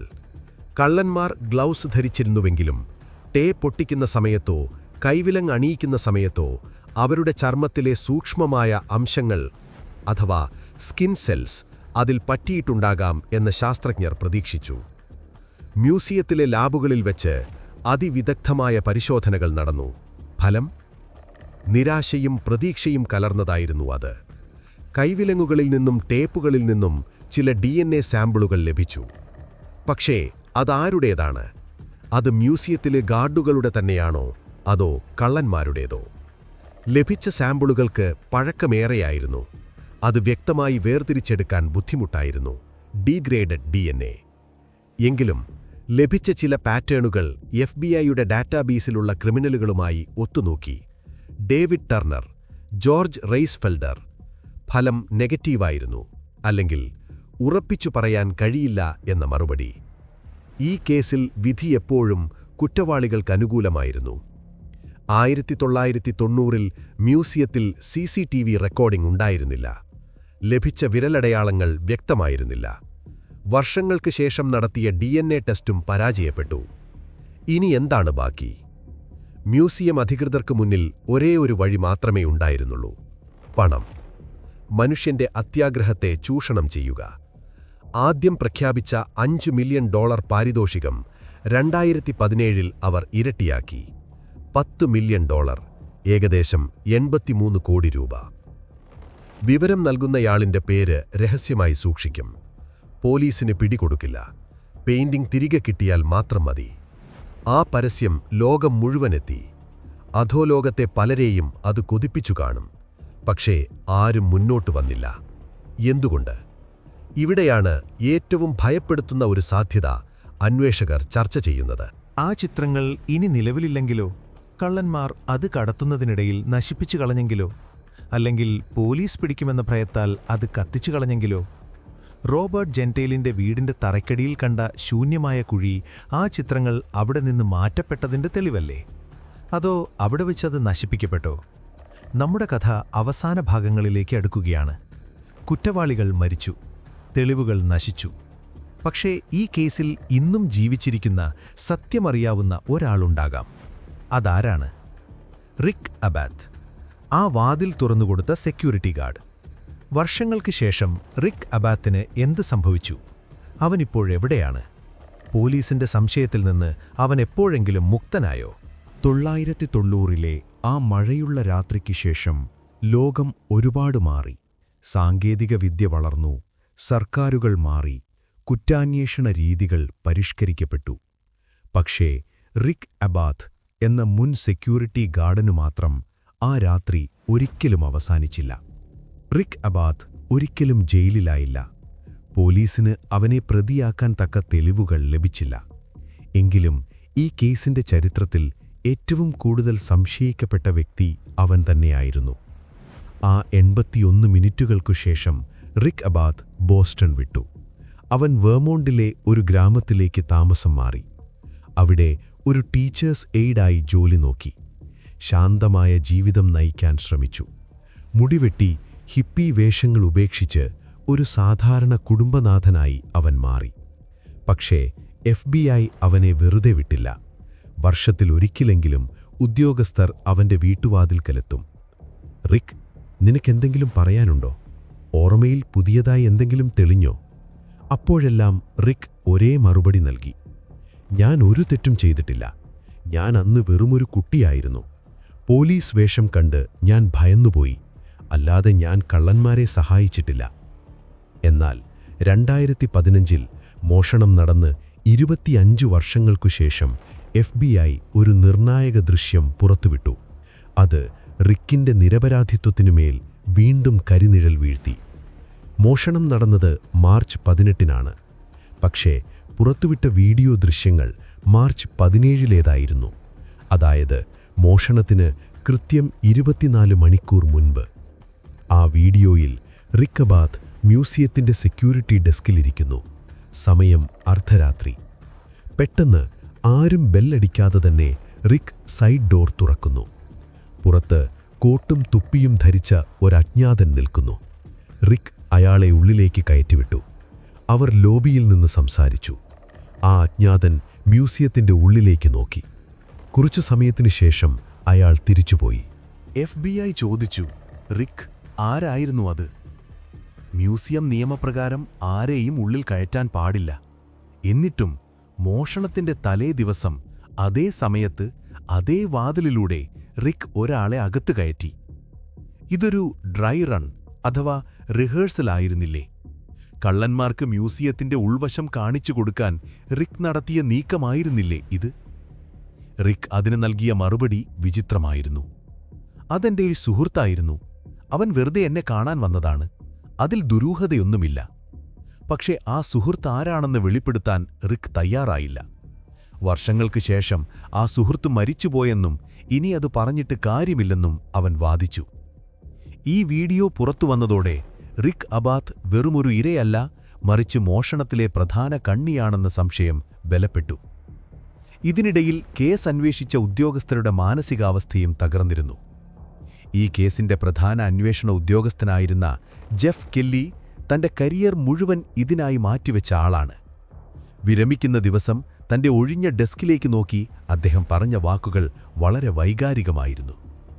എന്റെ ഔദ്യോഗിക ജീവിതത്തിൽ ഞാൻ പരാജയപ്പെട്ട ഒരേ ഒരു കേസ് ഇതാണ്. ഞാൻ മരിച്ചാലും എന്റെ ആത്മാവ് ആ പെയിന്റിങ്ങുകൾക്ക് പിന്നാലെ സഞ്ചരിക്കും. ഉദ്യോഗസ്ഥർക്കുറപ്പായിരുന്നു റിക്ക് അബാത്തിന് കൂടുതൽ കാര്യങ്ങൾ അറിയാം. മോഷണം നടന്ന രാത്രിയിൽ കള്ളന്മാർ റിക്കിന്റെ കണ്ണുകൾ ടേപ്പ് കൊണ്ടൊട്ടിക്കുന്നതിനു മുൻപ് റിക്കിന്റെ കണ്ണട, ഗ്ലാസസ് താഴെ വീണിരുന്നു. പക്ഷെ പിന്നീട് പോലീസ് അവനെ കാണുമ്പോൾ കണ്ണട ദൂരെ കിടക്കുകയായിരുന്നു. ഇതിനർത്ഥം കള്ളന്മാർ പോയ ശേഷം റിക്ക് എഴുന്നേറ്റ് നടന്നിരുന്നോ? അതോ കള്ളന്മാർക്ക് പരിചിതമായതുകൊണ്ട് അവൻ സഹകരിച്ചതാണോ? ഇതൊക്കെ ചോദ്യങ്ങളായി തന്നെ അവശേഷിച്ചു. റിക്ക് അബാത്ത് തന്റെ ജീവിതത്തിന്റെ അവസാന നാളുകളിൽ കടുത്ത രോഗബാധിതനായിരുന്നു. അപ്പോഴും മാധ്യമപ്രവർത്തകർ അവനെ തേടിയെത്തി. ഒരു അഭിമുഖത്തിൽ റിക്ക് പറഞ്ഞു, എല്ലാവരും കരുതുന്നത് ഞാനൊരു കോടീശ്വരനാണെന്നാണ്. മ്യൂസിയം കൊള്ളയടിച്ച് കിട്ടിയ പണം കൊണ്ട് ഞാൻ സുഖിക്കുകയാണെന്ന്. പക്ഷെ നോക്കൂ, ഞാൻ ജീവിക്കുന്നത് വാടക വീട്ടിലാണ്. എനിക്ക് ചികിത്സിക്കാൻ പോലും പണമില്ല. ഞാൻ കള്ളനായിരുന്നെങ്കിൽ എനിക്ക് ഈ ഗതി വരുമായിരുന്നോ? ഈ വാദം ശരിയാണെന്ന് തോന്നാം. കാരണം റിക്ക് അബാത്തിന്റെ ബാങ്ക് അക്കൗണ്ടുകളിൽ ഒരിക്കലും വലിയ തുകകൾ വന്നിട്ടില്ല. അവൻ മരിക്കുന്നതുവരെ ഒരു സാധാരണക്കാരനായിട്ടാണ് ജീവിച്ചത്. ഒരുപക്ഷെ കള്ളന്മാർ അവനെ പറ്റിച്ചതാകാം. സഹായിച്ചാൽ നിനക്ക് വിഹിതം തരാമെന്ന് പറഞ്ഞ് കാര്യം കഴിഞ്ഞപ്പോൾ അവനെ ഉപേക്ഷിച്ചതാകാം. അല്ലെങ്കിൽ ഭീഷണിപ്പെടുത്തി അവനെക്കൊണ്ട് വാതിൽ തുറപ്പിച്ചതാകാം. 2024 ഫെബ്രുവരി. ഈ വർഷം ആ വാർത്ത പുറത്തുവന്നു. റിക്ക് അബാത്ത് അന്തരിച്ചു. തന്റെ 57-ാം വയസ്സിൽ വെർമോണ്ടിലെ വീട്ടിൽ വെച്ച്. അവന്റെ മരണം ഈ കേസിലെ ഏറ്റവും വലിയ വാതിൽ കൊട്ടിയടക്കലായിരുന്നു. ആ രാത്രിയിൽ യഥാർത്ഥത്തിൽ എന്താണ് സംഭവിച്ചതെന്നറിയാവുന്ന ഒരേ ഒരു സാക്ഷി കൂടി ഈ ലോകത്തോട് വിട പറഞ്ഞു. റിക്ക് അബാത്ത് തന്റെ രഹസ്യങ്ങൾ ശവക്കുഴിയിലേക്ക് കൊണ്ടുപോയി. ഇപ്പോൾ പോലീസ് പഴയ സിദ്ധാന്തങ്ങളിലേക്ക് തന്നെ തിരിച്ചുപോവുകയാണ്. റിക്ക് അബാത്ത് പോയി. മാഫിയ തലവന്മാർ മരിച്ചു. ഇനി ബാക്കിയുള്ളത് ആ അമൂല്യ വസ്തുക്കൾ മാത്രമാണ്. അവ എവിടെയോ ഉണ്ട്. ഒരുപക്ഷെ പൊടി പിടിച്ച് നശിച്ച നിലയിൽ, അല്ലെങ്കിൽ ഏതോ രഹസ്യ അറയിൽ സുരക്ഷിതമായി. റിക്ക് അബാത്തിന്റെ മരണത്തിനു ശേഷം അന്വേഷണ സംഘം അവരുടെ ശ്രദ്ധ മറ്റൊരു ദിശയിലേക്ക് തിരിച്ചു. മോഷണം നടന്ന സമയത്ത് ബോസ്റ്റണിലെ ഒരു വെയർഹൌസിൽ നടന്ന ചില അസാധാരണ നീക്കങ്ങൾ. അവിടെയാണ് നമ്മുടെ കഥയുടെ അവസാന ഭാഗങ്ങളിലെ നിർണായകമായ ചില കണ്ണികൾ കിടക്കുന്നത്. ആ വെയർഹൌസ് ആരുടേതായിരുന്നു? അവിടെ വെച്ച് ആ പെയിന്റിങ്ങുകൾ കൈമാറ്റം ചെയ്യപ്പെട്ടിരുന്നോ? അമേരിക്കയിലെ ഏറ്റവും വലിയ മാധ്യമപ്രവർത്തകർ പോലും ശ്രദ്ധിക്കാതെ പോയ ഒരു ചെറിയ സാക്ഷിമൊഴി അവിടെയുണ്ടായിരുന്നു. റിക്ക് അബാത്തിന്റെ മരണം അന്വേഷണ ഉദ്യോഗസ്ഥരെ സംബന്ധിച്ചിടത്തോളം ഒരു വലിയ തിരിച്ചടിയായിരുന്നു. എങ്കിലും അതൊരു പുതിയ തുടക്കം കൂടിയായിരുന്നു. പഴയ ഫയലുകൾ വീണ്ടും തുറക്കപ്പെട്ടു. ജീവിച്ചിരിക്കുന്നവരിൽ പ്രതീക്ഷയറ്റപ്പോൾ മരിച്ചുപോയവരുടെ പഴയ വഴികളിലൂടെ സഞ്ചരിക്കാൻ FBI തീരുമാനിച്ചു. അന്വേഷണം ചെന്നെത്തിയത് ബോസ്റ്റണിലെ തന്നെ സോമർവില്ലെ എന്ന പ്രദേശത്തേക്കാണ്. അവിടെ മിസ്റ്റിക് റിവർ എന്ന നദിക്ക് സമീപം പഴയൊരു വെയർഹൌസ് ഉണ്ടായിരുന്നു. 1990കളിൽ മോഷണം നടന്നതിന് തൊട്ടുപിന്നാലെ പോലീസിന് ലഭിച്ച ഒരു അജ്ഞാത ഫോൺ സന്ദേശമുണ്ടായിരുന്നു. ആ രാത്രി ആ വെയർഹൌസിന് സമീപം 2 കാറുകൾ ദുരൂഹ സാഹചര്യത്തിൽ കണ്ടു. പെട്ടികൾ ഒരു കാറിൽ നിന്ന് മറ്റൊന്നിലേക്ക് മാറ്റുന്നത് ഞാൻ കണ്ടു. അന്ന് പോലീസ് അത് കാര്യമായി എടുത്തില്ല. കാരണം അവരുടെ മുഴുവൻ ശ്രദ്ധയും വൈറ്റി ബൾജറിലേക്കും IRAയിലേക്കുമായിരുന്നു. ആ ഫോൺ കോൾ ആയിരക്കണക്കിന് വ്യാജ സന്ദേശങ്ങളിൽ ഒന്നായി തള്ളിക്കളഞ്ഞു. പക്ഷേ ഇന്ന് ആ സ്ഥലത്തിന് വലിയ പ്രാധാന്യമുണ്ട്. കാരണം ആ വെയർഹൌസ് നിയന്ത്രിച്ചിരുന്നത് ബോസ്റ്റണിലെ മറ്റൊരു പ്രമുഖ മാഫിയ തലവനായ ബോബി ഡൊണാട്ടിയായിരുന്നു. ഈ കേസിലെ ഏറ്റവും നിർണായകവും എന്നാൽ അധികമാരും ചർച്ച ചെയ്യാത്തതുമായ പേരാണിത്. വൈറ്റി ബൾജറിനെ പോലെ പ്രശസ്തനല്ലെങ്കിലും അതീവ ബുദ്ധിമാനും ക്രൂരനുമായ കുറ്റവാളിയായിരുന്നു ബോബി ഡൊണാട്ടി. എന്തുകൊണ്ട് ബോബി ഡൊണാട്ടി? ഇവിടെയാണ് ഈ മോഷണത്തിന്റെ മോട്ടീവ് അല്ലെങ്കിൽ ലക്ഷ്യം വ്യക്തമാകുന്നത്. മോഷണം നടക്കുന്ന സമയത്ത് ബോബി ഡൊണാട്ടിയുടെ ഏറ്റവും അടുത്ത സുഹൃത്തും ബോസുമായിരുന്ന വിൻസെന്റ് ഫെറാറ ജയിലിലായിരുന്നു. കൊലപാതക കുറ്റത്തിന് ജീവപര്യന്തം തടവനുഭവിക്കുകയായിരുന്നു അയാൾ. തന്റെ ബോസിനെ പുറത്തിറക്കാൻ ഡൊണാട്ടിക്ക് ഒരു വിലപേശൽ വസ്തു അത്യാവശ്യമായിരുന്നു. പോലീസെ, എന്റെ ബോസിനെ വിട്ടയക്കൂ, പകരം ഗാർട്ട്നർ മ്യൂസിയത്തിലെ ചിത്രങ്ങൾ ഞാൻ തരാം. ഇതായിരുന്നു ഡൊണാട്ടിയുടെ പ്ലാൻ എന്ന് ഇന്ന് പലരും വിശ്വസിക്കുന്നു. റിക് അബാത്തിനെ സ്വാധീനിച്ച് വാതിൽ തുറപ്പിച്ചത് ഒരുപക്ഷേ ഡൊണാട്ടിയുടെ ആളുകളാകാം. മോഷണം വിജയകരമായി നടന്നു. ചിത്രങ്ങൾ വെയർഹൌസിലെത്തി. അവിടെ നിന്ന് സുരക്ഷിതമായ മറ്റൊരിടത്തേക്ക് മാറ്റി. ഇനി പോലീസുമായി വിലപേശാനുള്ള സമയം. പക്ഷെ അവിടെ വിധി ക്രൂരമായി ഇടപെട്ടു. 1991 സെപ്റ്റംബർ മാസം മോഷണം നടന്ന് കൃത്യം 1.5 വർഷത്തിനു ശേഷം ബോസ്റ്റണിലെ തെരുവിൽ പാർക്ക് ചെയ്തിരുന്ന ഒരു കാഡിലാക്ക് കാറിന്റെ ഡിക്കിയിൽ നിന്ന് രക്തമൊലിച്ചിറങ്ങുന്നത് വഴിയാത്രക്കാർ കണ്ടു. പോലീസെത്തി, ഡിക്കി തുറന്നു. ഉള്ളിൽ ശരീരം മുഴുവൻ വെട്ടേറ്റ നിലയിൽ ക്രൂരമായി കൊല്ലപ്പെട്ട ബോബി ഡൊണാട്ടിയുടെ മൃതദേഹം. ബോസ്റ്റൺ അധോലോകത്തെ കുടിപ്പകയിൽ ഡൊണാട്ടി കൊല്ലപ്പെട്ടു. ഈ കൊലപാതകത്തോട് സംഭവിച്ചത് വലിയൊരു ദുരന്തമാണ്. ആ പെയിന്റിങ്ങുകൾ എവിടെയാണ് ഒളിപ്പിച്ചിരിക്കുന്നത് എന്നറിയാവുന്ന ഒരേയൊരു വ്യക്തി കൊല്ലപ്പെട്ടു. അയാളത് ആരെയും ഏൽപ്പിച്ചിരുന്നില്ല. താൻ തിരികെ വന്ന് അതെടുത്ത് പോലീസുമായി ഡീൽ നടത്താം എന്നയാൾ കണക്കുകൂട്ടി. പക്ഷെ അയാൾ തിരികെ വന്നില്ല. ബോബി ഡൊണാട്ടി കൊല്ലപ്പെട്ടതോടെ ആ പെയിന്റിങ്ങുകൾ അനാഥമായി. അവ ഏതോ ഒരു രഹസ്യ അറയിലോ പഴയ കെട്ടിടത്തിന്റെ ഭിത്തിക്കുള്ളിലോ അല്ലെങ്കിൽ മണ്ണിനടിയിലോ ഇന്നും കിടപ്പുണ്ടാകാം. അതൊരു ടൈം ക്യാപ്സ്യൂൾ പോലെ ആരും തുറക്കാതെ കാലത്തിന്റെ ഇരുട്ടിൽ മറഞ്ഞുകിടക്കുന്നു. ഇതിനെ സാധൂകരിക്കുന്ന മറ്റൊരു തെളിവ് കൂടി പിന്നീട് ലഭിച്ചു. ഡൊണാട്ടിയുടെ വിശ്വസ്തനായൊരു ഡ്രൈവർ വർഷങ്ങൾക്ക് ശേഷം വെളിപ്പെടുത്തി, എന്റെ കയ്യിൽ വജ്രത്തേക്കാൾ വിലയുള്ള ചിലതുണ്ട്, അതുകൊണ്ട് ഞാനിനി രാജാവിനെ പോലെ ജീവിക്കും എന്ന്. അയാൾ ഉദ്ദേശിച്ചത് ആ ചിത്രങ്ങളെക്കുറിച്ചായിരുന്നു എന്നെനിക്കുറപ്പാണ്. ഇപ്പോൾ FBI മുന്നിലുള്ള പ്രധാന വെല്ലുവിളി ഇതാണ്: ബോബി ഡൊണാട്ടി ഉപയോഗിച്ചിരുന്ന ഒളിവിടങ്ങൾ ഏതെല്ലാമാണ്? 1991 അയാൾ കൊല്ലപ്പെട്ട ശേഷം ആ കെട്ടിടങ്ങൾ പലതും പൊളിച്ചുമാറ്റി. അവിടെ പുതിയ ഫ്ളാറ്റുകളും ഷോപ്പിംഗ് മാളുകളും വന്നു. ആ ചിത്രങ്ങൾ ആ കെട്ടിടങ്ങളുടെ അവശിഷ്ടങ്ങൾക്കിടയിൽ പെട്ടുപോയോ? നിർമ്മാണ തൊഴിലാളികൾ അറിയാതെ അത് കോൺക്രീറ്റിനടിയിൽ മൂടിക്കളഞ്ഞോ? അതോ ബോബി ഡൊണാട്ടിയുടെ കൊലപാതകത്തിന് പിന്നിൽ പ്രവർത്തിച്ചവർ ആ ചിത്രങ്ങൾ കൈക്കലാക്കിയോ? ബോബിയെ കൊന്നത് ഡേവിഡ് ടർണറുടെ ബോസായ കാർമെലോ മെർലിനോയാണെന്നും ചില അഭ്യൂഹങ്ങളുണ്ട്. അങ്ങനെയാണെങ്കിൽ മെർലിനോയ്ക്ക് ആ ചിത്രങ്ങൾ ലഭിച്ചിട്ടുണ്ടാകാം. അങ്ങനെയാണെങ്കിൽ നമ്മൾ വീണ്ടും പഴയ സംശയങ്ങളിലേക്ക്, TRC ഓട്ടോ ബോഡി വർക്ക്ഷോപ്പിലേക്ക് തന്നെ തിരിച്ചെത്തുന്നു. ഇതൊരു വലിയ വൃത്തമാണ്. എവിടെ തുടങ്ങിയോ അവിടെ തന്നെ അവസാനിക്കുന്ന ദുരൂഹമായ വൃത്തം. പക്ഷേ ഈ ഇരുട്ടിനിടയിലും ചെറിയൊരു വെളിച്ചം മിന്നുന്നുണ്ട്. അടുത്ത കാലത്തായി സാങ്കേതികവിദ്യയുടെ സഹായത്തോടെ നഷ്ടപ്പെട്ട കലാരൂപങ്ങൾ കണ്ടെത്തുന്ന ഒരു പുതിയ രീതി വികസിച്ചു വന്നിട്ടുണ്ട്. ആർട്ടിഫിഷ്യൽ ഇന്റലിജൻസ് AI ഉപയോഗിച്ച് പഴയ ഫോട്ടോകളും CCTV ദൃശ്യങ്ങളും വിശകലനം ചെയ്യുന്ന രീതി. മ്യൂസിയത്തിനു പുറത്ത് അന്ന് കണ്ട വാഹനത്തിന്റെ നമ്പർ പ്ലേറ്റ് തിരിച്ചറിയാൻ കഴിയുമോ? അതോടൊപ്പം മോഷണം പോയ പെയിന്റിങ്ങുകൾ ഇപ്പോൾ എങ്ങനെയിരിക്കുമെന്ന് പ്രവചിക്കാൻ ശാസ്ത്രജ്ഞർ ശ്രമിക്കുന്നു. 33 വർഷത്തെ കാലാവസ്ഥാ മാറ്റങ്ങൾ ആ ക്യാൻവാസുകളിൽ എന്തു മാറ്റം വരുത്തിയിട്ടുണ്ടാകാം?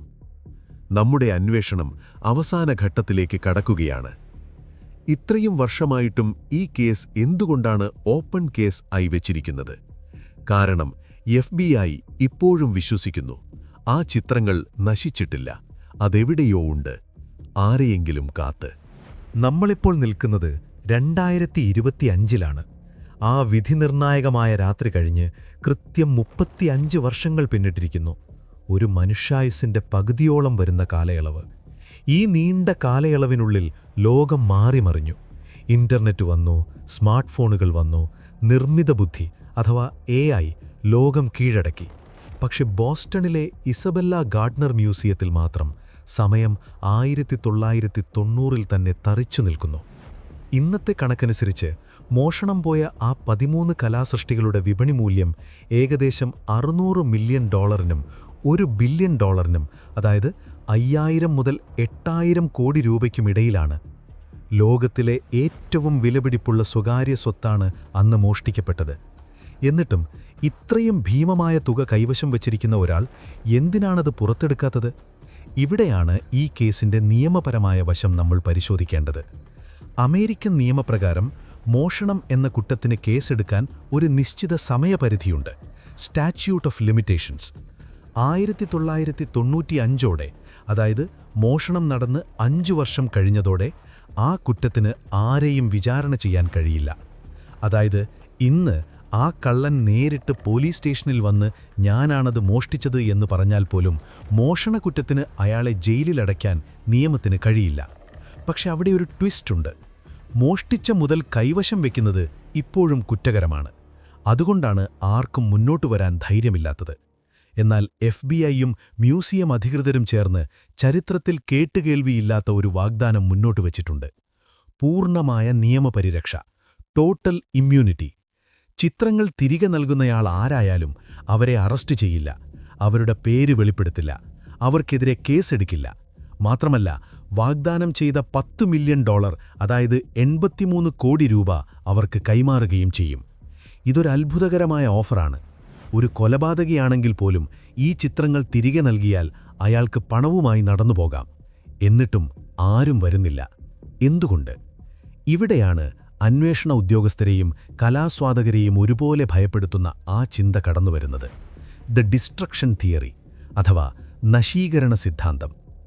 ആ രാത്രി കള്ളന്മാർ പെയിന്റിങ്ങുകൾ മുറിച്ചെടുത്തത് വളരെ ക്രൂരമായാണെന്ന് നമ്മൾ കണ്ടു.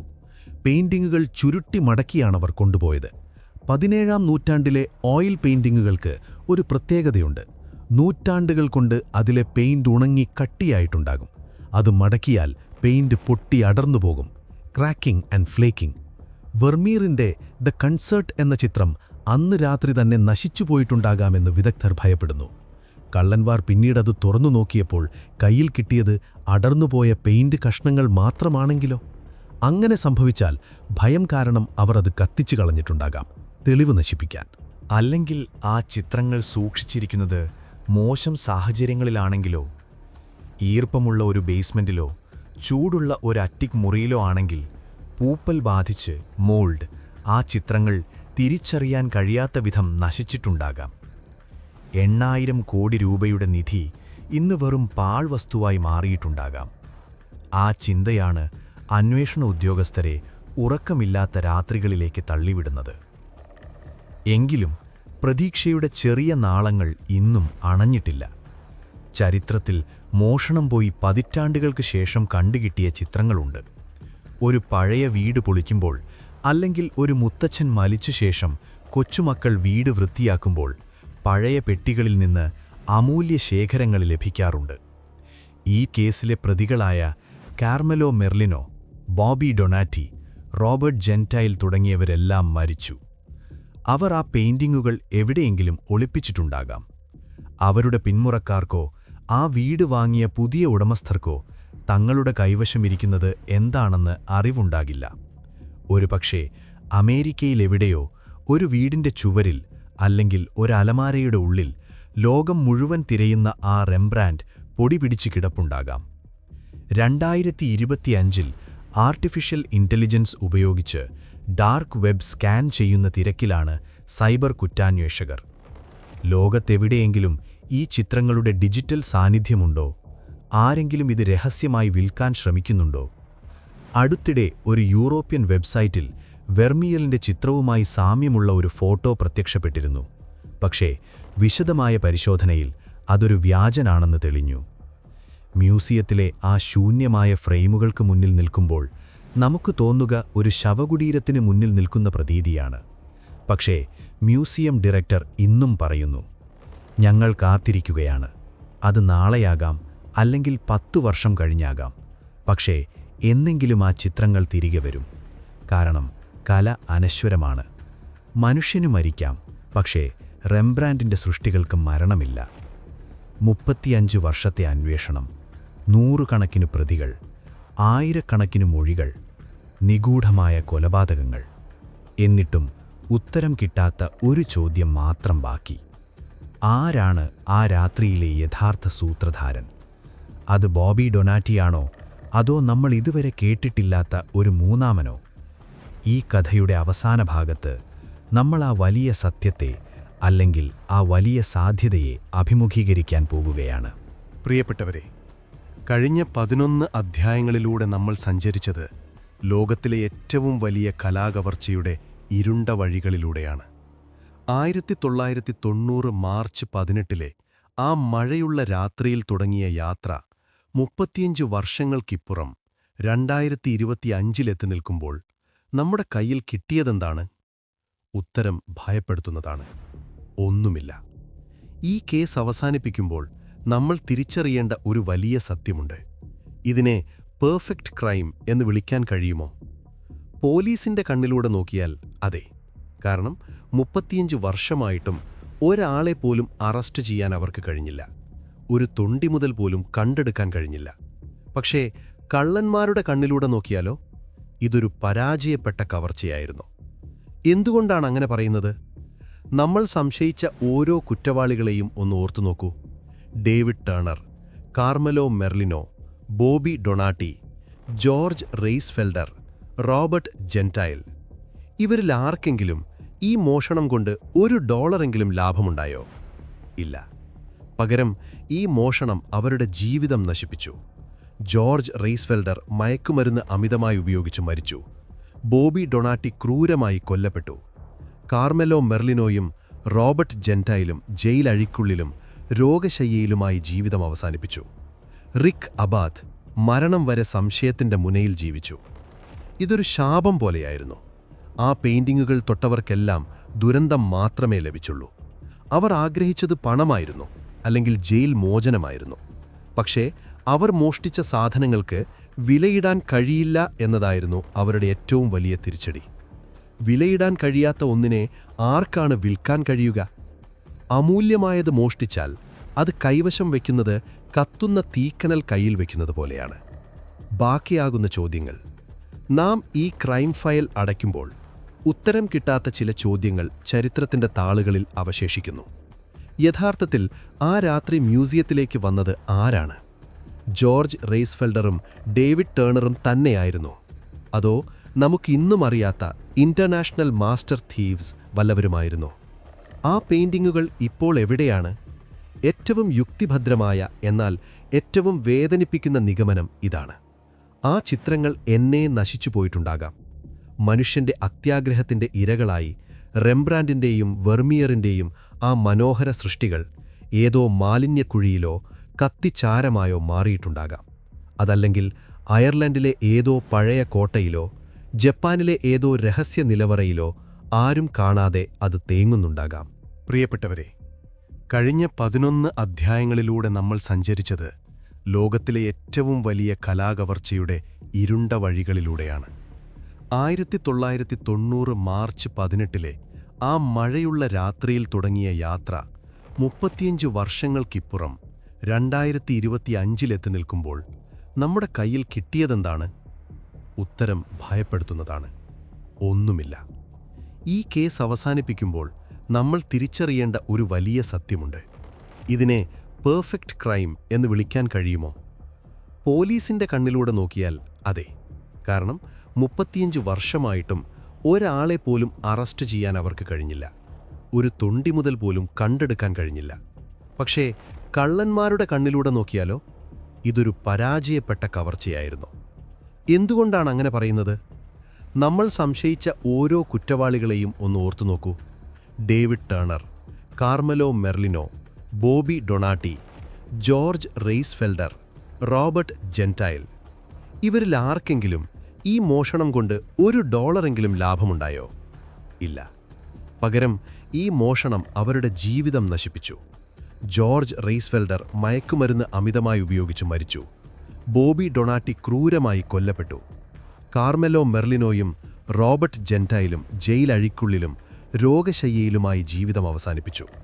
റിക് അബാത്ത് മരണം വരെ സംശയത്തിന്റെ മുനയിൽ ജീവിച്ചു. ഇതൊരു ശാപം പോലെയായിരുന്നു. ആ പെയിന്റിങ്ങുകൾ തൊട്ടവർക്കെല്ലാം ദുരന്തം മാത്രമേ ലഭിച്ചുള്ളൂ. അവർ ആഗ്രഹിച്ചത് പണമായിരുന്നു, അല്ലെങ്കിൽ ജയിൽ മോചനമായിരുന്നു. പക്ഷേ അവർ മോഷ്ടിച്ച സാധനങ്ങൾക്ക് വിലയിടാൻ കഴിയില്ല എന്നതായിരുന്നു അവരുടെ ഏറ്റവും വലിയ തിരിച്ചടി. വിലയിടാൻ കഴിയാത്ത ഒന്നിനെ ആർക്കാണ് വിൽക്കാൻ കഴിയുക? അമൂല്യമായത് മോഷ്ടിച്ചാൽ അത് കൈവശം വയ്ക്കുന്നത് കത്തുന്ന തീക്കനൽ കയ്യിൽ വയ്ക്കുന്നത് പോലെയാണ്. ബാക്കിയാകുന്ന ചോദ്യങ്ങൾ. നാം ഈ ക്രൈം ഫയൽ അടയ്ക്കുമ്പോൾ ഉത്തരം കിട്ടാത്ത ചില ചോദ്യങ്ങൾ ചരിത്രത്തിന്റെ താളുകളിൽ അവശേഷിക്കുന്നു. യഥാർത്ഥത്തിൽ ആ രാത്രി മ്യൂസിയത്തിലേക്ക് വന്നത് ആരാണ്? ജോർജ് റെയ്സ്ഫെൽഡറും ഡേവിഡ് ടേണറും തന്നെയായിരുന്നോ? അതോ നമുക്കിന്നും അറിയാത്ത ഇന്റർനാഷണൽ മാസ്റ്റർ തീവ്സ് വല്ലവരുമായിരുന്നോ? ആ പെയിന്റിങ്ങുകൾ ഇപ്പോൾ എവിടെയാണ്? ഏറ്റവും യുക്തിഭദ്രമായ എന്നാൽ ഏറ്റവും വേദനിപ്പിക്കുന്ന നിഗമനം ഇതാണ്: ആ ചിത്രങ്ങൾ എന്നേ നശിച്ചുപോയിട്ടുണ്ടാകാം. മനുഷ്യന്റെ അത്യാഗ്രഹത്തിന്റെ ഇരകളായി റെംബ്രാൻഡിന്റെയും വെർമിയറിന്റെയും ആ മനോഹര സൃഷ്ടികൾ ഏതോ മാലിന്യക്കുഴിയിലോ കത്തിച്ചാരമായോ മാറിയിട്ടുണ്ടാകാം. അതല്ലെങ്കിൽ അയർലൻഡിലെ ഏതോ പഴയ കോട്ടയിലോ ജപ്പാനിലെ ഏതോ രഹസ്യ നിലവറയിലോ ആരും കാണാതെ അത് തേങ്ങുന്നുണ്ടാകാം. ശൂന്യമായ ഫ്രെയിമുകൾ നൽകുന്ന പാഠം. ഇസബെല്ല ഗാർഡ്നർ മ്യൂസിയത്തിലെ ഡച്ച് റൂമിൽ ഇന്നും തൂങ്ങിക്കിടക്കുന്ന ആ ശൂന്യമായ ഫ്രെയിമുകൾ, എംപ്റ്റി ഫ്രെയിംസ്, കേവലം നഷ്ടത്തിന്റെ കണക്കല്ല, അതൊരു ഓർമ്മപ്പെടുത്തലാണ്. കല അനശ്വരമാണ്. മനുഷ്യന്റെ ക്രൂരതയ്ക്ക് അതിനെ താൽക്കാലികമായി മറയ്ക്കാൻ കഴിഞ്ഞേക്കാം, പക്ഷേ നശിപ്പിക്കാൻ കഴിയില്ല. ആ ഫ്രെയിമുകൾ അവിടെ തന്നെയിരിക്കും. നാളെ ഒരുപക്ഷെ ഒരത്ഭുതം സംഭവിച്ചേക്കാം. ഏതോ ഒരു വയോധികൻ അല്ലെങ്കിൽ മരണക്കിടക്കയിലുള്ള ഒരു മുൻ കുറ്റവാളി മനസ്താപത്താൽ ആ രഹസ്യം വെളിപ്പെടുത്തിയേക്കാം. അന്ന് ആ റെംബ്രാൻഡ് ചിത്രം തിരികെ അതിന്റെ സ്ഥാനത്തെത്തിയേക്കാം. അതുവരെ ബോസ്റ്റണിലെ ആ മ്യൂസിയം ഒരു കാത്തിരിപ്പ് കേന്ദ്രമാണ്. സത്യം തെളിയുന്ന ദിവസത്തിനു വേണ്ടിയുള്ള കാത്തിരിപ്പ്. നിഴലുകൾ കവർന്നെടുത്തത് തിരിച്ചു കിട്ടുമെന്ന പ്രതീക്ഷ. പ്രിയ പ്രേക്ഷകരെ, ഇസബെല്ല ഗാർഡ്നർ മ്യൂസിയം കവർച്ച വെറുമൊരു മോഷണകഥയല്ല. ഇത് മനുഷ്യന്റെ അത്യാഗ്രഹത്തിന്റെയും വിധി നടത്തുന്ന വിചിത്രമായ കളികളുടെയും കലയുടെ അതിജീവനത്തിന്റെയും കഥയാണ്. കുറ്റവാളികൾ മരിച്ചു വീണു, നിയമം പരാജയപ്പെട്ടു. പക്ഷേ ആ ശൂന്യമായ ഫ്രെയിമുകൾ ഇന്നും ലോകത്തോട് സംസാരിച്ചുകൊണ്ടേയിരിക്കുന്നു. ചരിത്രം ചിലപ്പോൾ അങ്ങനെയാണ്. എല്ലാ ചോദ്യങ്ങൾക്കും ഉത്തരം നൽകില്ല. ചില രഹസ്യങ്ങൾ കാലത്തിന്റെ തിരശ്ശീലയ്ക്ക് പിന്നിൽ തന്നെ അത് ഭദ്രമായി സൂക്ഷിക്കും. ഈ കേസ് ഇവിടെ അവസാനിക്കുന്നില്ല, പക്ഷെ നമ്മുടെ അന്വേഷണം ഇവിടെ പൂർണ്ണമാകുന്നു.